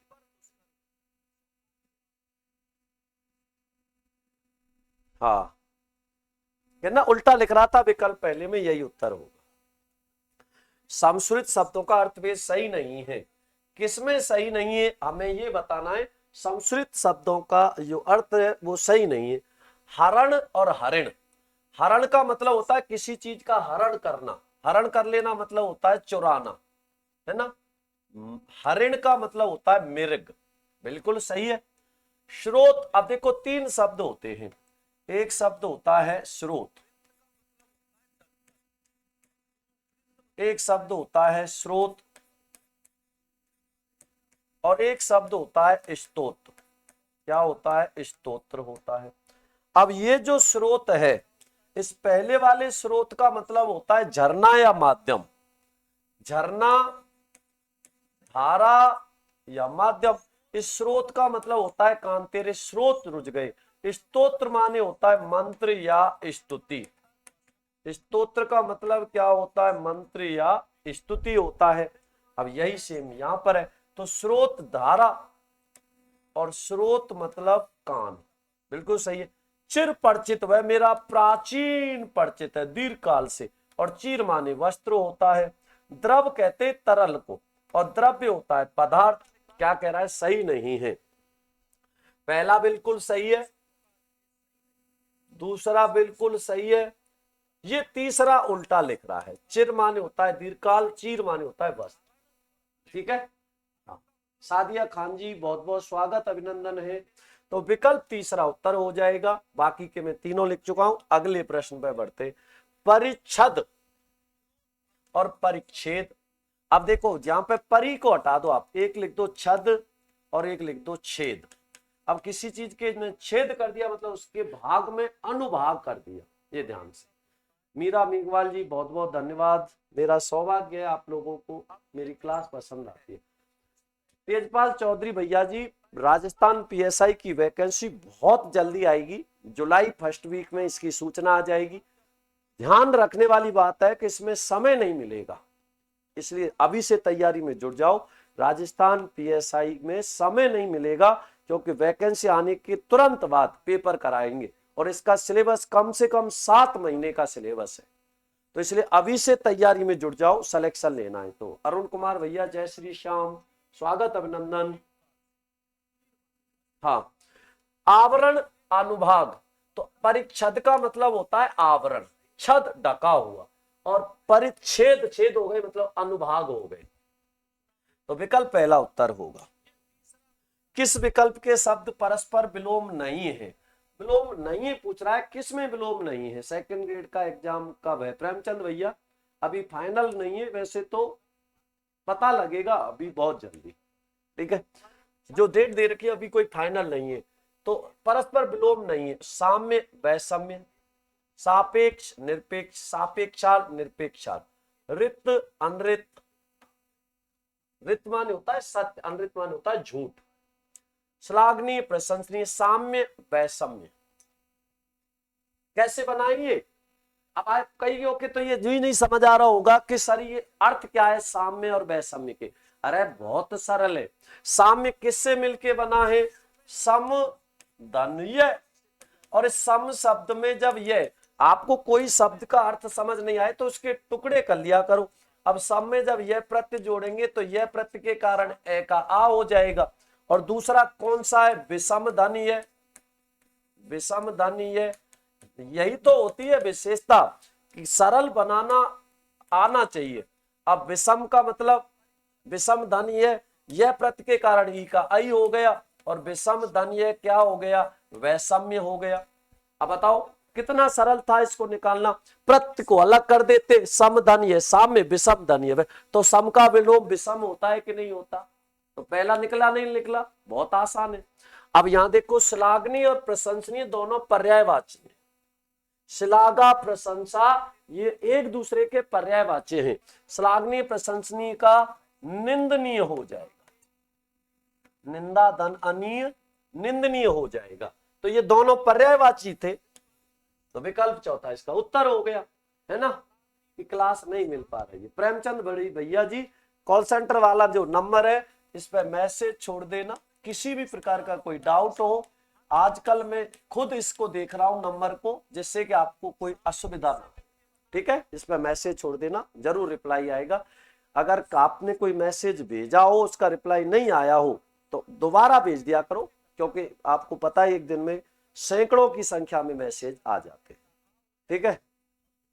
बिल्कुल छोटी मेघवाल जी 80 से 85% सेकंड ग्रेड का और पीएसआई का सेम है। पीएसआई में कुछ चीजें एक्स्ट्रा हैं सेकंड ग्रेड से, है ना। अगला प्रश्न देखो, ऐसा रोग जो छूने मात्र से फैलता हो, ऐसा रोग जो छूने मात्र से फैल जाता हो उसको हम क्या कहते हैं? बहुत अच्छा प्रश्न है, ध्यान से और अच्छे से समझना। नेटवर्क इश्यू चल रहा है क्या? हिंदी में शिखर तक आपके आशीर्वाद से बना हूं। तेजपाल चौधरी भैया, ये तो मेरा सौभाग्य और आप लोगों का बड़प्पन होता है कि आप लोग इतना सम्मान देते हैं। बाकी का वास्तविकता में ना मेरा सहयोग होता है ना किसी और का। ये तो बेवकूफ होते हैं जो टीचर आदि दावा करते हैं कि मेरे पढ़ाने से फलाना विद्यार्थी सिलेक्शन हुआ। सिलेक्शन खुद की मेहनत से होता है विद्यार्थी के से। अगर केवल अध्यापक से ही सिलेक्शन होने लग जाए तो फिर 100% विद्यार्थियों का सिलेक्शन हो। क्या 100% होता है? कभी नहीं। तो विद्यार्थी की खुद की मेहनत होती है। ये तो विद्यार्थियों का बड़प्पन होता है जो अध्यापक को क्रेडिट देता है, वो उनका बड़प्पन है। और कुछ बेवकूफ लोग होते हैं जो इस चीज को सोच लेते हैं कि यार मेरे पढ़ाने से इसका सिलेक्शन हो गया। नहीं, उस विद्यार्थी के पढ़ने से हुआ है। हाँ, ठीक है ना, आ गया समझ में। तो इस प्रकार से आपको ध्यान रखना है, ये सारी बातें आपको बहुत अच्छे से पता होनी चाहिए। बिल्कुल आ रहा है ना समझ में? हर एक प्रश्न को ध्यान से समझना है। किसी भी प्रकार का डाउट हो बेझिझक पूछ सकते हो। ध्यान रखना, मैं आपको पूरी छूट देता हूं। किसी भी प्रकार का कोई डाउट हो खुल के पूछ लो, सामने किताब रख के पूछ सकते हो, नेट पे सर्च करके पूछ सकते हो, पुराने आए हुए पेपर में से पूछ सकते हो, खुल के प्रश्न कर सकते हो, ठीक है। मैं कभी ये नहीं कहूंगा कि आप प्रश्न क्यों कर रहे हो। आपका दायित्व है, मेरा दायित्व है बताना, आपका बनता है पूछना। खुल के प्रश्न कर सकते हो। राठी गाय कौन सी संज्ञा होगी? व्यक्तिवाचक संज्ञा, ठीक है। गाय में जातिवाचक है और राठी गाय में व्यक्तिवाचक है। जो लोग जातिवाचक बताते हैं वो गलत बताते हैं। जय श्री कृष्णा दीपिका शर्मा जी, बहुत बहुत स्वागत, अभिनंदन है। मेरा सौभाग्य है इंदिरा जी जो आप इतना सम्मान दे रहे हो और इतना मान रहे हो, बहुत बहुत धन्यवाद। ऐसा रोग जो छूने मात्र से फैलता है उसे संक्रामक रोग कहते हैं। उसे क्या कहते हैं? संक्रामक रोग कहते हैं। ज्ञान प्राप्ति की इच्छा रखने वाला क्या कहलाता है? तपस्या करने वाला तपस्वी, संन्यास लेने वाला सन्यासी। हाँ, जिज्ञासा रखने वाला, ज्ञान प्राप्ति की इच्छा रखने वाला जिज्ञासु होता है। और ज्ञान पिपासु, जिसे ज्ञान की प्यास हो, ज्ञान पिपासु होता है, ठीक है। तो विकल्प तीसरा उत्तर होगा जिज्ञासु। कही हुई बात को फिर कहना पिष्ट पेषण होता है। जो बात पहली कही है और फिर से उसी बात का रिवीजन करा रहा है, फिर से एक ही बात को बार बार रिपीट कर रहा है, उसे पिष्ट पेषण कहते हैं। क्या कहलाता है? जो तर्क से संबंधित हो वो तार्किक होता है। बहुत ज्यादा बोलने वाला वाचाल होता है। और पूर्वाग्रह, जिसका आग्रह पहले भी किया गया। निम्नलिखित में से किस वाक्य में संप्रदान कारक के परसर्ग का प्रयोग हुआ है पूछ रहा है, किसमें हुआ है? संप्रदान कारक के परसर्ग, परसर्ग का मतलब होता है कारक चिन्ह। परसर्ग से ऐसे मत सोच लेना ये नया शब्द क्या आ गया। परसर्ग किसको कहते हैं?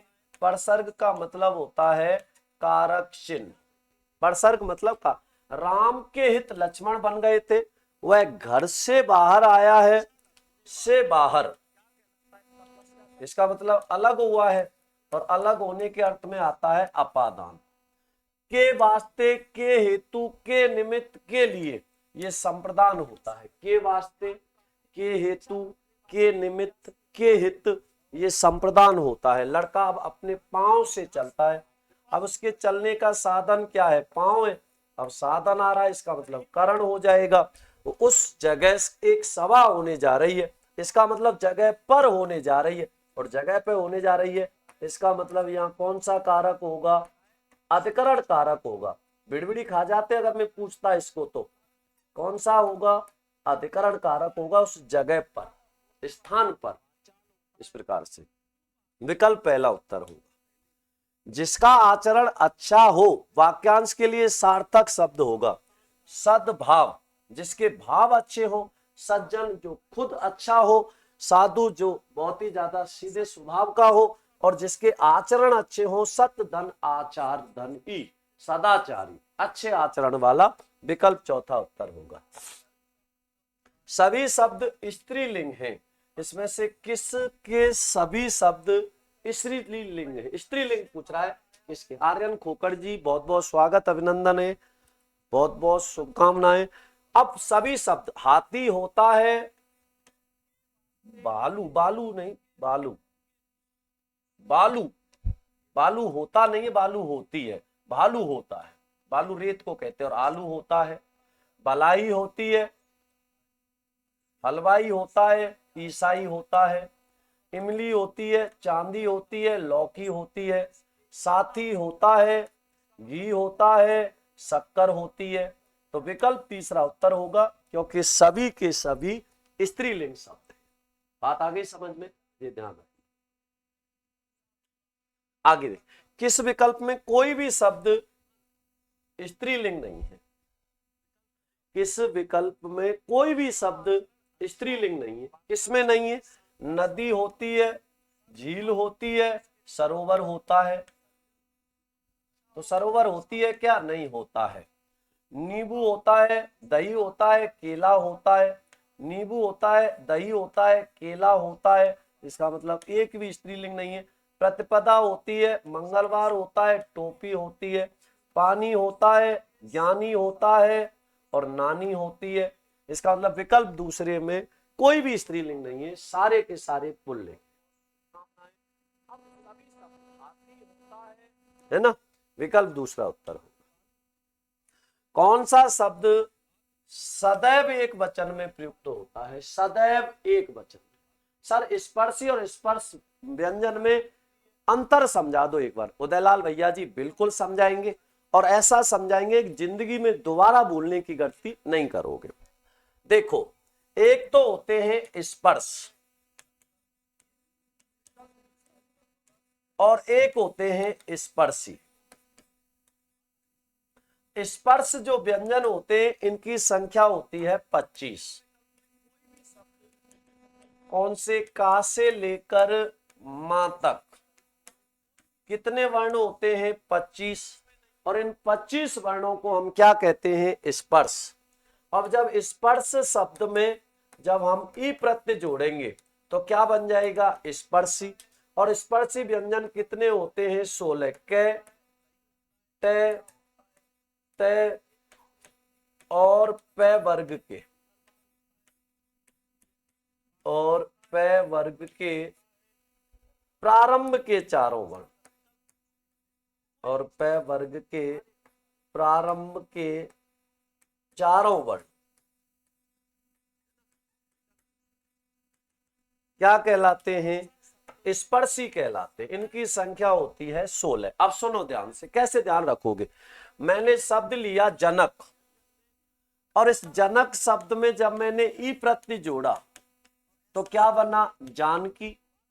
जनक शब्द में जब ई प्रत्यय जोड़ा तो क्या बना, जानकी। इसका मतलब किससे उत्पन्न है, जनक से। मैंने शब्द लिया पर्वत, और इस पर्वत शब्द में जब मैंने ई प्रत्यय जोड़ा तो इससे क्या बना, पार्वती। इसका मतलब ये किससे उत्पन्न है, पर्वत से। ऐसे स्पर्श शब्द में जब मैंने ई जोड़ा तो क्या बना, स्पर्शी। तो स्पर्श व्यंजन से उत्पन्न हो रहा है तो 16 हो गए। अब देखो इसमें जब स्पर्श के 25 को 3 भागों में बांटेंगे तो उसमें एक भाग आएगा स्पर्शी जो 16, बचे कितने, 9। अब 9 कौन से आएंगे, एक तो आएंगे च छ जय जय जिन्हें स्पर्श संघर्षी कहते हैं, और पंचम वर्ण जिसने नासिक के कहते हैं। आ गया ना समझ में। हाँ, तो यहां पर देखो सदैव एक वचन, कुछ शब्द ऐसे होते हैं जो सदैव एक वचन में आते हैं, जैसे भाववाचक संज्ञा, द्रव्यवाचक संज्ञा, ठीक है। जनता शब्द है, सदैव एक वचन है। आकाश एक ही है, और आकाश एक ही है इसका मतलब सदैव एक वचन में आएगा। अब आंसू, होश, हस्ताक्षर, प्राण, बाल, दर्शन, समाचार, भाग्य, अक्षत, तेवर, होश, ये सब सदैव बहुवचन में आते हैं। जो भी क्लास में ले रहा हूं, जो भी यूट्यूब वाली क्लास चल रही है, उन सभी क्लासों की पीडीएफ आपको हिंदी भाई सहदेव चौधरी टेलीग्राम चैनल पे मिल जाएंगी। टेलीग्राम में हिंदी भाई सहदेव चौधरी के नाम से बहुत सारे लोगों ने बना रखे फर्जी, तो आपको ध्यान रखना है 16,700 से अधिक जो सब्सक्राइबर है टेलीग्राम पे, वो अपना असली चैनल है, ठीक है। हाँ, सोनू धौलपुर भैया जी बहुत बहुत स्वागत, अभिनंदन। तो बाल, आंसू, होश, ये कैसे शब्द है, सदैव बहुवचन। ये कैसे शब्द हैं, सदैव बहुवचन शब्द, ठीक है। तो विकल्प पहला उत्तर होगा। अगले प्रश्न की ओर बढ़ेंगे। किस वाक्य में मध्यम पुरुषवाचक सर्वनाम का प्रयोग नहीं हुआ है, किसमें नहीं हुआ है। अब मध्यम पुरुषवाचक सर्वनाम क्या होता है, वे सर्वनाम शब्द जिनका प्रयोग बोलने वाला वक्ता सुनने वाले श्रोता के लिए प्रयोग करता है। तू, तुझे, तेरा, तुझको, तुम, तुम्हें, तुम्हारा, तुमको, और तू के स्थान पे आप आदर के लिए आता है। तो यहां देखो आपको यही उचित लगता है तो ठीक है, मैं कह रहा हूं आपको, तो आपको क्या है, मध्यम पुरुषवाचक। यह बात आप ही कह देना, मैं कह रहा हूं आप, मध्यम पुरुषवाचक है। हम अपने आप को भूल गए, इसका मतलब हम अपने आप को भूल रहे हैं, इसका मतलब ये क्या है, निजवाचक सर्वनाम। ये कौन सा सर्वनाम है, निजवाचक सर्वनाम है। और अगर मैं बात कर लूं हम की, तो मैं, मुझे, मेरा, मुझको, हम, हमें, हमारा, हमको, ये उत्तम पुरुषवाचक सर्वनाम। ये कौन सा सर्वनाम है, उत्तम पुरुषवाचक सर्वनाम, ठीक है ना। अब इस विषय में मैं पूछ रहा हूं आपसे, इस विषय में आपकी क्या राय है।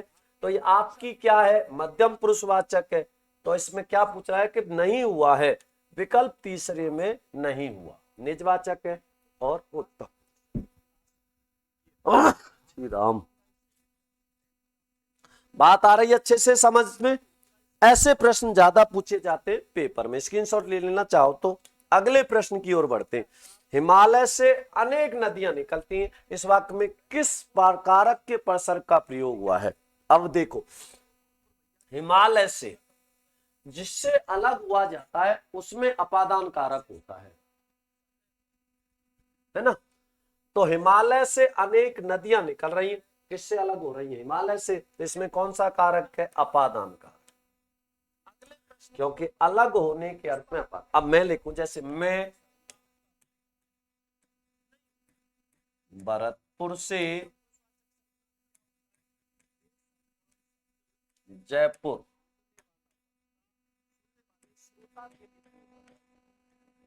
गाड़ी से आया, मैं भरतपुर से जयपुर गाड़ी से आया। अब मैं कहां से अलग हुआ हूं, भरतपुर से आया हूं, इसका मतलब कौन सा कारक, अपादान कारक। और मेरे आने का साधन क्या है, गाड़ी, इसका मतलब ये कौन सा कारक है, साधन है, इसलिए करण कारक है। साधन है इसलिए कौन सा कारक है, करण कारक होगा, ये आपको ध्यान रखना है, ठीक है ना। हाँ बिल्कुल। 10 बजे तक 10 सवा 10 बजे तक लेंगे क्लास। 50 प्रश्न करेंगे आज पूरे, है ना। बाकी 50 को अगली क्लास में करेंगे। तो 42 हो गए, 8 प्रश्न और करते, 50 प्रश्न करेंगे, ठीक है ना। हाँ, राजस्थान पुलिस लोकेश चौधरी जी, बहुत बहुत स्वागत, अभिनंदन।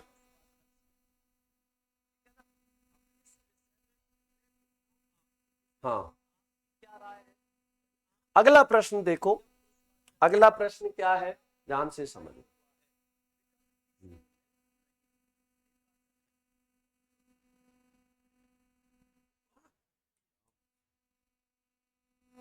बात आ रही है अच्छे से समझ में। ऐसे प्रश्न ज्यादा पूछे जाते पेपर में, स्क्रीनशॉट ले लेना चाहो तो। अगले प्रश्न की ओर बढ़ते।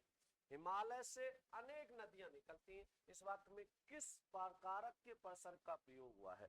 अब देखो, हिमालय से जिससे अलग हुआ जाता है उसमें अपादान कारक होता है ना। तो हिमालय से अनेक नदियां निकल रही। आगे देखो।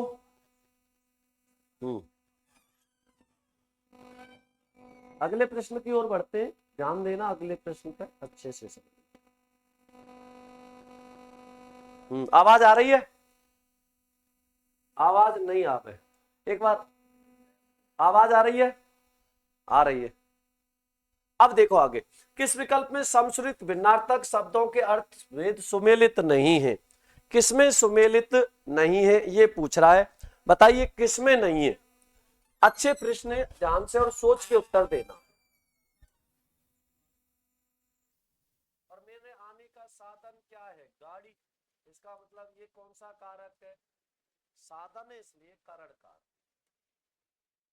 साधन है इसलिए कौन सा कारक है? करण कारक होगा, ये आपको ध्यान रखना है, ठीक है ना। हाँ, आगे देखो, किस विकल्प में समश्रुत भिन्नार्थक शब्दों के अर्थभेद सुमेलित नहीं है। देखना आवाज में कोई दिक्कत आई तो, है ना। सेल चेंज कर दिया ऐसे तो 10 खर्च करा देगा, भगवान भला करे। आर्यन खोकर जी 50 करा देंगे, मेरी प्यारी बहना, क्यों घबरा रही हो है। 50 क्या, आप कहो तो 100 करा दे रोजाना। आप लोगों के लिए तो अपन 100 क्या 200 भी करा दे, है?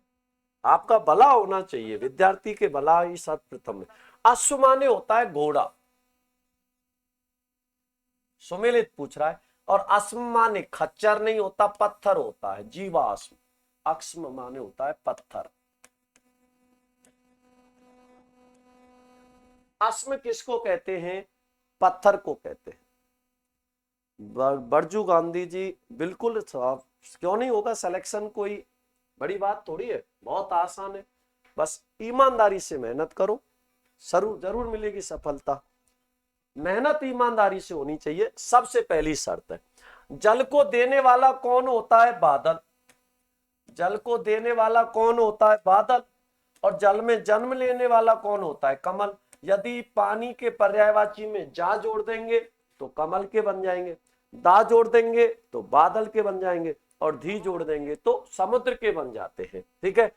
तो पहला गलत था। दूसरा, जल को, ये भी क्या है? सुमेलित नहीं है, उल्टा लिख रहा है।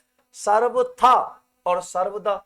सर्वदा माने होता है हमेशा, और सर्वता मतलब सब तरह से, और सर्वदा माने सदैव हमेशा। ए माने नहीं, नील माने कुछ भी, और जहां कुछ नहीं होता वहां क्या होती है? हवा। ए माने नहीं, नल माने नल, और नल नहीं होगा तो क्या लगेगी? आग। तो सुमेलित है पूछ रहा है, कौन सा सुमेलित है इसमें? अब देख लो कौन सा सुमेलित है। अश्व माने घोड़ा, अश्म माने पत्थर, ठीक है। जल को देने वाला बादल, जल में जन्म लेने वाला कमल, ये भी उल्टा लिख रहा है। सर्वथा सब तरह से, सर्वदा हमेशा।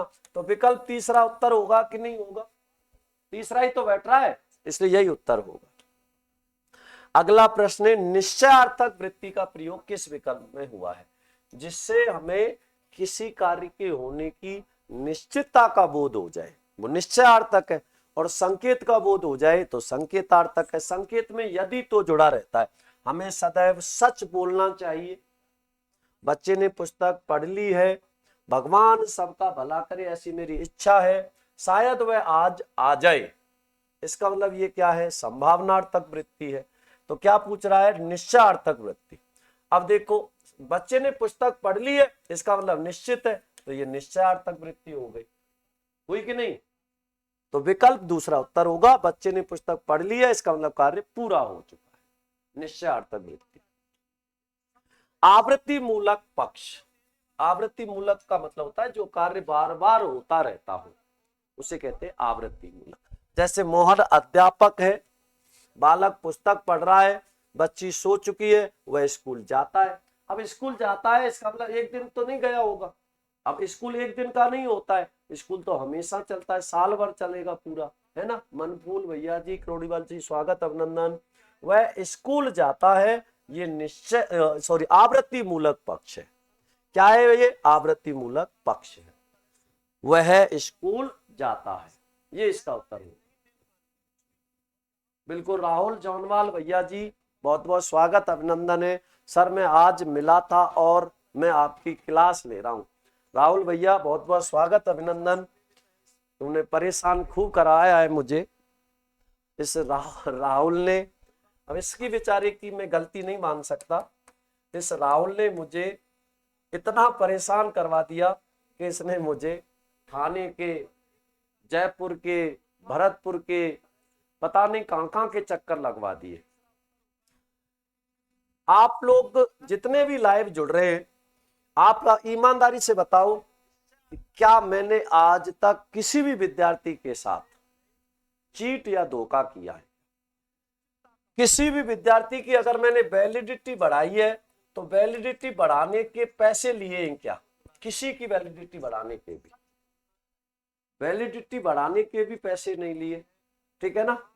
अब हुआ क्या, इस राहुल भाई ने एक कोर्स परचेज किया और इसने जो कोर्स परचेज किया तो वो तुरंत एक्टिवेट करने के चक्कर में मैंने इसको स्कैनर भेजा अपना, और उस स्कैनर पे इसने पेमेंट कर दिया। मैंने नहीं भेजा, जो मेरा काम संभालता है, और जो मेरा काम संभालने वाला जो लड़का है उसने इसको इस भाई को स्कैनर भेज दिया और इसने पेमेंट कर दिया स्कैनर पे। पेमेंट करने जैसे इन्होंने पेमेंट करके उसके फोन पे कॉल किया, जो कॉल सेंटर वाला है उसका फोन हो गया switch off. Phone switch off हो गया तो इस भाई ने सोचा कि शायद सहदेव चौधरी सर ने कोई फ्रॉड कर दिया और पैसे ले लिए और मोबाइल स्विच ऑफ कर लिया। मैं क्लास ले रहा था, भाई का फोन आया चलती क्लास में मेरे दूसरे नंबर पे, क्योंकि दो नंबर है, 81 047 वाला और 96 94 76 10 47 वाला। इन्होंने कॉल किया 96 94 76 10 47 पे, जो लवकेश भाई संभालते। अब उनका फोन हो गया स्विच ऑफ। अब इन्होंने मुझे फोन किया कि सर ऐसे ऐसे बात है, मैंने आपके स्कैनर पेमेंट किया है और मेरा कोर्स एक्टिवेट नहीं हुआ। तो मैंने बोला कोई बात नहीं, क्लास से फ्री होते मैं चालू कर दूंगा। मैं क्लास से फ्री होके और जब तक बाहर आया तब तक तो भाई साहब ने कॉल कर दिया किस पे, 1930 नंबर पे, और कॉल करके बोल दिया कि सर मेरे साथ फ्रॉड हो गया है, इस नंबर पे इस अकाउंट में पेमेंट किए और इसने मेरा खाता करा दिया फ्रीज। अब खाता फ्रीज होने का मतलब है कि मेरा पूरा जो पेमेंट मेरे खाते में आ रहा था वो पूरा पेमेंट सील हो गया, खाता सील हो गया, उसमें केवल पेमेंट आ सकता है, जा नहीं सकता। अब मैं कई दिन हो गए पेमेंट में किसी को कर रहा हूं तो हो ही नहीं रहा, बड़ा परेशान हुआ। फिर उसके बाद मैं बैंक गया भरतपुर में, बैंक ऑफ बड़ौदा, वहां जाके पता किया क्या समस्या हुई, और वहां पे जाके पता किया, है ना, हाँ, तो वहां पता लगा कि सर आपके खिलाफ किसी ने कंप्लेंट कर दी और आप पे फ्रॉड का वो लगा दिया। बड़ा दुखी हुआ मैंने कैसे बन के, आपकी हेड ऑफ, आपकी जो मेन ब्रांच है वहां जाओ। अब मेरी मेन ब्रांच कहाँ है, जयपुर में। मैं भरतपुर से गाड़ी लेके कहाँ आया, जयपुर आके मेरी ब्रांच में पता किया कि सर आपके खिलाफ वो हुई है, साइबर क्राइम में आपके ऊपर केस कर दिया।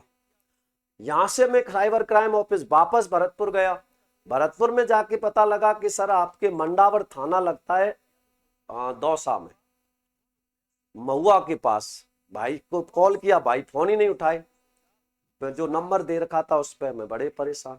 फिर एक और कोई नंबर और दे रखा था, उस पर फोन किया इनके बड़े भाई को जो चेन्नई रहते, उनसे बात हुई। उन्होंने बोला कि गुरुजी वो गलती से क्या है, उसको ऐसे लगा फ्रॉड हो गया है, और आपका जो जिसने आपके कर्मचारी ने बात करी उसने फोन स्विच ऑफ कर लिया था। उस 2000 की वजह से मैं कम से कम आज तक 30,000 रुपये तो खर्च कर चुका हूँ, पेट्रोल फूक चुका हूँ। मेरे कम से कम 2 दिन मुझे कोचिंग की छुट्टी करके जयपुर आना पड़ा और अभी भाग दौड़ कर रहा हूँ और अभी पता नहीं कितने दिन और लग जाएंगे। मेरा पूरा सिस्टम बिगड़ रहा हुआ है, पूरा काम खराब हो रखा है, मेरे सारे अकाउंट फ्रीज हो दिए, मेरा पूरा सिस्टम खराब हो रहा है। पेमेंट होते हुए भी मैं पेमेंट यूज नहीं ले पा रहा। तो कई बार अगर ऐसे कोई हुआ करे तो आप घबराया मत करो। सहदेव चौधरी जीवन में भूखा रह सकता है लेकिन किसी का हक नहीं खाएगा। एक भी विद्यार्थी के साथ ना तो जीवन में चीट किया और ना करूंगा। 22.5 लाख रुपए की कोर्स तो मैंने मेरी बहनों को, जो विधवाएं, परित्यक्ताएं या ऐसे मेरे कोई भी भाई बहन हैं जिनके माँ बाप नहीं है, उनको मैंने फ्री तक दिए हैं कोर्स। जो विद्यार्थियों को 22.5 लाख रुपए के कोर्स फ्री दे सकता है, क्या वो किसी के 2,000 रुपए की बेईमानी करेगा? क्लास से फ्री होते ही मैंने तुरंत 10 मिनट बाद इनका कोर्स एक्टिवेट कर दिया था। अब मुझे बताया भी नहीं कि सर हमने ऐसा किया है, मुझे तब पता लगा जब मेरे खाते में ये समस्या आई और आज तक मैं उसके लिए परेशान हूं। और अभी पता नहीं मुझे कितने और चक्कर लगाने पड़ेंगे जयपुर भरतपुर के इस अकाउंट एक्टिवेट करने के लिए, फ्रीज खुलवाने के लिए, है ना। तो इतना परेशान हो गया, लेकिन कोई बात नहीं, जीवन है, बहुत सारी चीज इसमें सीखने को भी मिली है। परेशानी जरूर हुई है, लेकिन आप में से कोई भी विद्यार्थी को किसी प्रकार की समस्या हो, कोई मेरे स्टाफ का व्यक्ति, इसलिए अब मैं मोबाइल खुद रखता हूं कॉल सेंटर वाला नंबर, क्योंकि गलती कोई और करता है उसकी सजा मुझे भोगनी पड़ती है। शायद वो व्यक्ति जो मेरा कर्मचारी है वो फोन स्विच ऑफ नहीं करता तो भाई को ये कदम नहीं उठाना पड़ता और मुझे आज ये परेशानी झेलनी नहीं पड़ रही होती। 2000 के चक्कर में 30-35 हजार रुपए तो मैं पेट्रोल और फूक चुका हूँ, खर्चा उठा चुका हूँ और अभी पता नहीं और कितना और झेलना पड़ेगा और कितने दिन तक मेरा खाता फ्रीज ही रहेगा। तो जीवन में ध्यान रखो, ऐसी कोई चीज हो तो आप मुझे कॉल सेंटर वाले नंबर पर खुद बात करके बता सकते हो। अब हालांकि ये समस्या मैं वैसे नहीं आने दूंगा, क्योंकि कॉल सेंटर वाला नंबर मैं खुद अपने पास रखने लग गया हूँ, खुद यूज लेता हूँ। तो ऐसा कभी नहीं होगा कि आपके साथ सहदेव चौधरी या टीम चीट कर जाए, कभी नहीं होगा, घबराना मत, आप मुझसे संपर्क कर लेना किसी प्रकार की कोई दिक्कत आए तो। आवृत्ति मूलक पक्ष, मोहन अध्यापक है, बालक पुस्तक पढ़ रहा है, बच्ची सो चुके, वह स्कूल जाता है, इसका मतलब बार बार जाएगा, ये आपको ध्यान रखना। अगला देखिए, कर्तृवाच्य से संबंधित वाक्य है। कौन सा कर्तृवाच्य से संबंधित वाक्य? चोर पकड़ा गया है। अब इसमें कौन सा कर्तृवाच्य से संबंधित है ये आपको पूछना है। हाँ, आजकल क्या धैर्य नहीं रखते हो आप लोग, है ना। 10 मिनट धैर्य रखते, मुझसे बात हो गई, 10 मिनट बाद में कर लेता, ये जरूरत ही नहीं पड़ती। हाँ, जैकब भाई को नहीं डांटा क्योंकि जैकब भाई नहीं, वो अपना हाँ दूसरा भाई था, लवकेश भाई के पास था मोबाइल, और उस भाई की भी कोई गलती नहीं क्योंकि उनके पिताजी की थोड़ी स्थिति नाजुक चल रही है, पिताजी को कैंसर है तो वो इलाज के लिए हॉस्पिटल में थे, मोबाइल चार्ज नहीं हुआ होगा, हो जाता है, नॉर्मल बात है, मोबाइल स्विच ऑफ होना कोई बड़ी बात थोड़ी है। और मोबाइल स्विच ऑफ होने का मतलब जरूरी थोड़ी है कि चीट ही किया हो। तो गुरुदेव जयपुर कब आ रहे हो? तेजपाल चौधरी भैया जयपुर से ही क्लास ले रहा हूं मैं, जयपुर से ही लाइव क्लास चल रही है। पुलिस के द्वारा चोर पकड़ा गया है, ये कर्म वाच्य है। कौन सा वाच्य है? ये कर्म वाच्य है। यह बात उससे पता चली, है ना, यह बात उससे पता चली, इसका मतलब अब सुनो दे, क्या पता चली बात? यह बात उससे पता चली, कर्म वाच्य, क्या पता चली? बात, ठीक है, से पता, से या के द्वारा प्लस कर्म, कर्म वाच्य है। लड़का पढ़ रहा है और लड़की पढ़ रही है, कर्तृवाच्य, किसान द्वारा फसल काटी गई, इसका मतलब ये भी कर्म वाच्य है, ये भी कौन सा वाच्य है? कर्म वाच्य है। कौन सा वाच्य? कर्म वाच्य है। तीसरा है लड़का पढ़ रहा है, कर्तृवाच्य। किस विकल्प में समश्रुत भिन्नार्थक शब्दों का अर्थ सुमेलित नहीं है? किसमें सुमेलित नहीं है ये बताना है। राजेंद्र भील भैया जी बहुत बहुत धन्यवाद। पथ और पथ्य, पथ माने होता है रास्ता या मार्ग, और पथ्य माने होता है रोगी को दिया जाने वाला भोजन, बीमार को दिया जाने वाला हितकर भोजन आदि।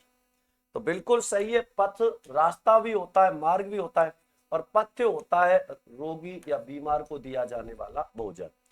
अब देखो एक बहुत अच्छा उदाहरण आया है इसमें, इसको याद कर लेना क्योंकि इसमें गड़बड़ हो जाती है, अब नहीं होगी। जठर और जड़ठ।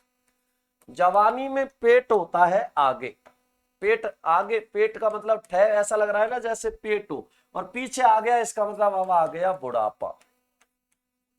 जठर माने होता है पेट और जरठ माने होता है बुढ़ापा। ठीक है, अब यहां देखो जठर और जरठ, ज्येष्ठ या बड़ा और बूढ़ा। ठीक है, पेट हो गया क्योंकि जवानी है, बड़ा है, ज्येष्ठ है, तो जठर और जरठ। अब यहां पे ध्यान देना है ना, निर्माण का मतलब होता है रचना और निर्माण का मतलब होता है मोक्ष। बिल्कुल सही है।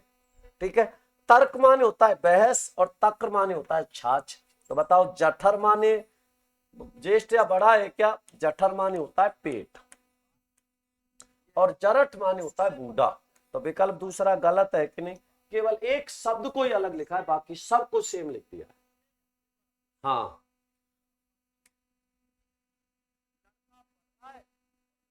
आ गया समझ में? तो ये ध्यान रखना। पथ मार्ग या रास्ता, पथ्य रोगी को भोजन, जठर पेट होता है, जरठ बुढ़ापा होता है, निर्माण माने रचना होता है, निर्वाण माने मोक्ष होता है, तर्क माने बहस होता है, तक्र माने छाछ होता है। तर्क दे रहे, बहस कर रहे, तो विकल्प दूसरा उत्तर होगा। कौन सा कथन सही नहीं है? कौन सा कथन सही नहीं है ये बताना है, कौन सा कथन सही नहीं है। प्रेरणार्थक क्रियाएं, प्रेरणार्थक क्रियाएं वो होती है जब कर्ता स्वयं कार्य कर ना करके किसी और को कार्य करने के लिए प्रेरित करे, वो प्रेरणार्थक क्रियाएं। और प्रेरणार्थक क्रियाएं सदैव सकर्मक होती हैं, ये बिल्कुल सही बात है। प्रेरणार्थक क्रियाएं कैसी होती हैं? सदैव सकर्मक होती है, ये बिल्कुल सही बात है। भाववाच्य केवल अकर्मक क्रियाओं में ही होता है, ये बात बिल्कुल सही है, क्योंकि सकर्मक होते ही कर्मवाच्य बन जाता है। बिल्कुल, कर्मवाच्य हमेशा अकर्मक क्रियाओं का नहीं बनता, कर्मवाच्य केवल सकर्मक क्रियाओं का ही बनता है। इसका मतलब ये गलत लिखा हुआ है इसमें। कर्तृवाच्य में अकर्मक भी हो सकती है क्रिया और सकर्मक भी हो सकती है। मोहन हंसता है, अकर्मक है, और मोहन पुस्तक पढ़ता है, सकर्मक है। दोनों में कर्तृवाच्य है। बात आई नहीं आई समझ में? स्क्रीनशॉट ले लो, अच्छा उदाहरण है, और ऐसे उदाहरण पेपर में ज्यादा पूछे जाते हैं, इसलिए ऐसे उदाहरणों का स्क्रीनशॉट ले लिया करो, बहुत ही महत्वपूर्ण उदाहरण होते हैं। आ गया समझ में? अब आगे बढ़ते हैं अगले प्रश्न की ओर, और अगला प्रश्न क्या है आगे लिखो।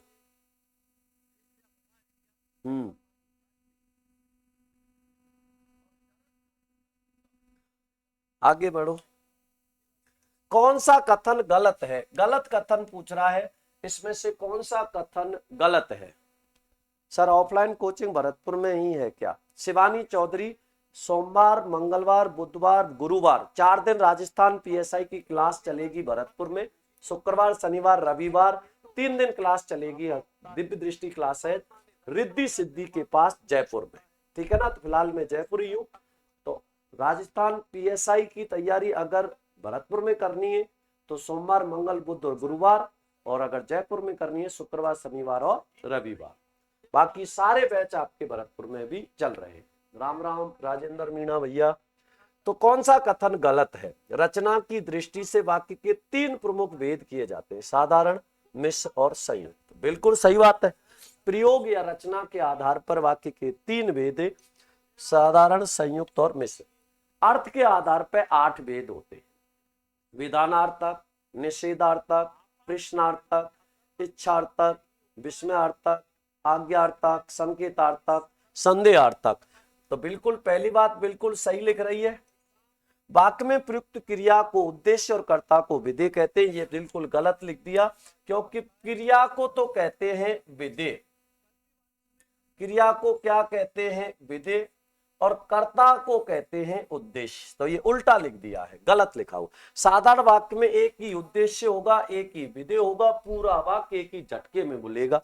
मिश्र वाक्य में मुख्य उपवाक्य होता है एक ही मुख्य उपवाक्य होगा और एक या एक से अधिक आश्रित उपवाक्य होते हैं। तो विकल्प दूसरा गलत लिख रहा है, उल्टा लिख रहा है। राकेश गुजर भैया जी बहुत बहुत स्वागत, अभिनंदन। हाँ सर, आपका खाता अभी तक फ्रीज में ही है क्या? बिल्कुल अभी तक भैया फ्रीज में ही है, और पता नहीं अभी कितने दिन और रहेगा, क्योंकि फिर दोबारा से जाना पड़ेगा वहीं पर। किस विकल्प में सभी शब्द शुद्ध है? शुद्ध है कौन सा है? मध्य नजर ये गलत है, चारागाह ये गलत है, तंदुरुस्त बिल्कुल सही है, तंदुरुस्त बिल्कुल सही है, मध्य नजर बिल्कुल सही है। और मैं एक बार और बता चुका हूं, चारागाह नहीं होता है, शुद्ध रूप चरागाह होता है। सोनू धौलपुर भैया जी, इसके लिए इस नंबर पर संपर्क कर लेना 8104761047। तो किस विकल्प में सभी शब्द शुद्ध हैं? तो विकल्प दूसरा उत्तर होगा, तंदुरुस्त इसका सही उत्तर है। आगे देखो, किस वाक्य में भाववाच्य नहीं है? किस वाक्य में भाववाच्य नहीं है? किस में नहीं है? मुझसे सुबह जल्दी नहीं उठा जाता। उठना कैसी क्रिया है? अकर्मक, इसका मतलब ये भाववाच्य है। वह प्रतिदिन स्कूल नहीं जाता है, इसका मतलब ये कर्तृवाच्य है। ये कौन सा वाच्य है? कर्तृवाच्य। अब आप एक बार पहले भी बता चुका हूं मैं आपको, और एक बार फिर से बता रहा हूं, ध्यान से सुनना। अगर आपको वाच्य की पहचान करनी है, आपको एक बात ध्यान रखना है, सर्वनाम के स्थान पर संज्ञा लिखनी है। 51वां हो गया, कोई बात नहीं, एक और कर लेते, 50 करने थे, एक और करा देते। 51 शुभ होता है। वह प्रतिदिन स्कूल नहीं जाता है, अब वह को हटाओ, रमेश प्रतिदिन स्कूल नहीं जाता है, मोहिनी प्रतिदिन स्कूल नहीं जाती है, बताए बदला, कर्तृवाच्य। छोटे बच्चों से सीढ़ियां नहीं चढ़ी जाती। अब छोटे बच्चों से क्या नहीं चढ़ी जाती? सीढ़ियां। सीढ़ियां क्या है? कर्म। तो बताओ ये कर्मवाच्य है कि नहीं है? नहीं, क्योंकि सीढ़ियां चढ़ना, तो छोटे बच्चों से सीढ़ियां नहीं चढ़ी जाती। ठीक है, तो इसका मतलब नहीं चढ़ी जाती, भाववाच्य। छोटे बच्चों से सीढ़ियां नहीं चढ़ी जाती। कमजोरी के कारण लड़के से चला नहीं जाता, तो चढ़ना, चलना, ठीक है ना, उठना, ये कैसी क्रिया है? अकर्मक क्रिया। कैसी क्रिया है? सीढ़ियां, ध्यान रखना, कर्म नहीं है, स्थान है। ठीक है, क्या है? सीढ़ियां स्थान है, कर्म नहीं है। कहीं गलती से इसको कर्म समझ जाओ। टेस्ट की वैलिडिटी सेकंड ग्रेड तक बढ़ा दो। सोनू शर्मा बिल्कुल बढ़ाएंगे, कॉल सेंटर वाले नंबर पर मैसेज छोड़ दो। हाँ 101 ज्यादा शुभ हो गए हैं गुरुजी, चलने दो मैराथन। मनोहर भीलावाड़ा भैया, प्रश्न ही 100 आते हैं आपके पीएसआई में, तो 101 तक कैसे चलाओगे, है ना? हाँ, तब मैं साइबर टीम से बात करता हूँ इस समस्या को हल निकालने के लिए। समस्या का हल यही है कि यहाँ से अभी वापस मंडावर थाने जाएंगे, वहां से मेल कराना पड़ेगा साइबर थाने के ऑफिस, वहां से फिर प्रिंट निकाल के मुझे वापस बैंक में आना है, फिर बैंक से मेल जाएगा मंडावर थाने पे, मंडावर थाने से मेल जाएगा साइबर ऑफिस, उसके बाद खुलेगा। अभी 3-4 दिन की भागदौड़ और रहेगी, बाकी खुल जाएगा बहुत जल्दी। किस वाक्य में भाववाच्य नहीं है? तो विकल्प दूसरे में भाववाच्य नहीं है। आ गया समझ में? इस प्रकार से ध्यान रखना है, तो भाववाच्य नहीं है। तो आज के लिए हम यहीं तक चर्चा करते हैं, इसके आगे की चर्चा करेंगे कल। तो मेरे सभी प्यारे बहन भाइयों का बहुत बहुत धन्यवाद, सभी जुड़े रहे उसके लिए बहुत बहुत धन्यवाद। इसके आगे के जो प्रश्न है 49 प्रश्न फिर से शुरू करेंगे 51वें प्रश्न से। तो मेरे सभी प्यारे बहन भाइयों को जय श्री कृष्णा, राधे राधे, जय श्री राधे, जय श्री श्याम, जय श्री राम, शुभ रात्रि।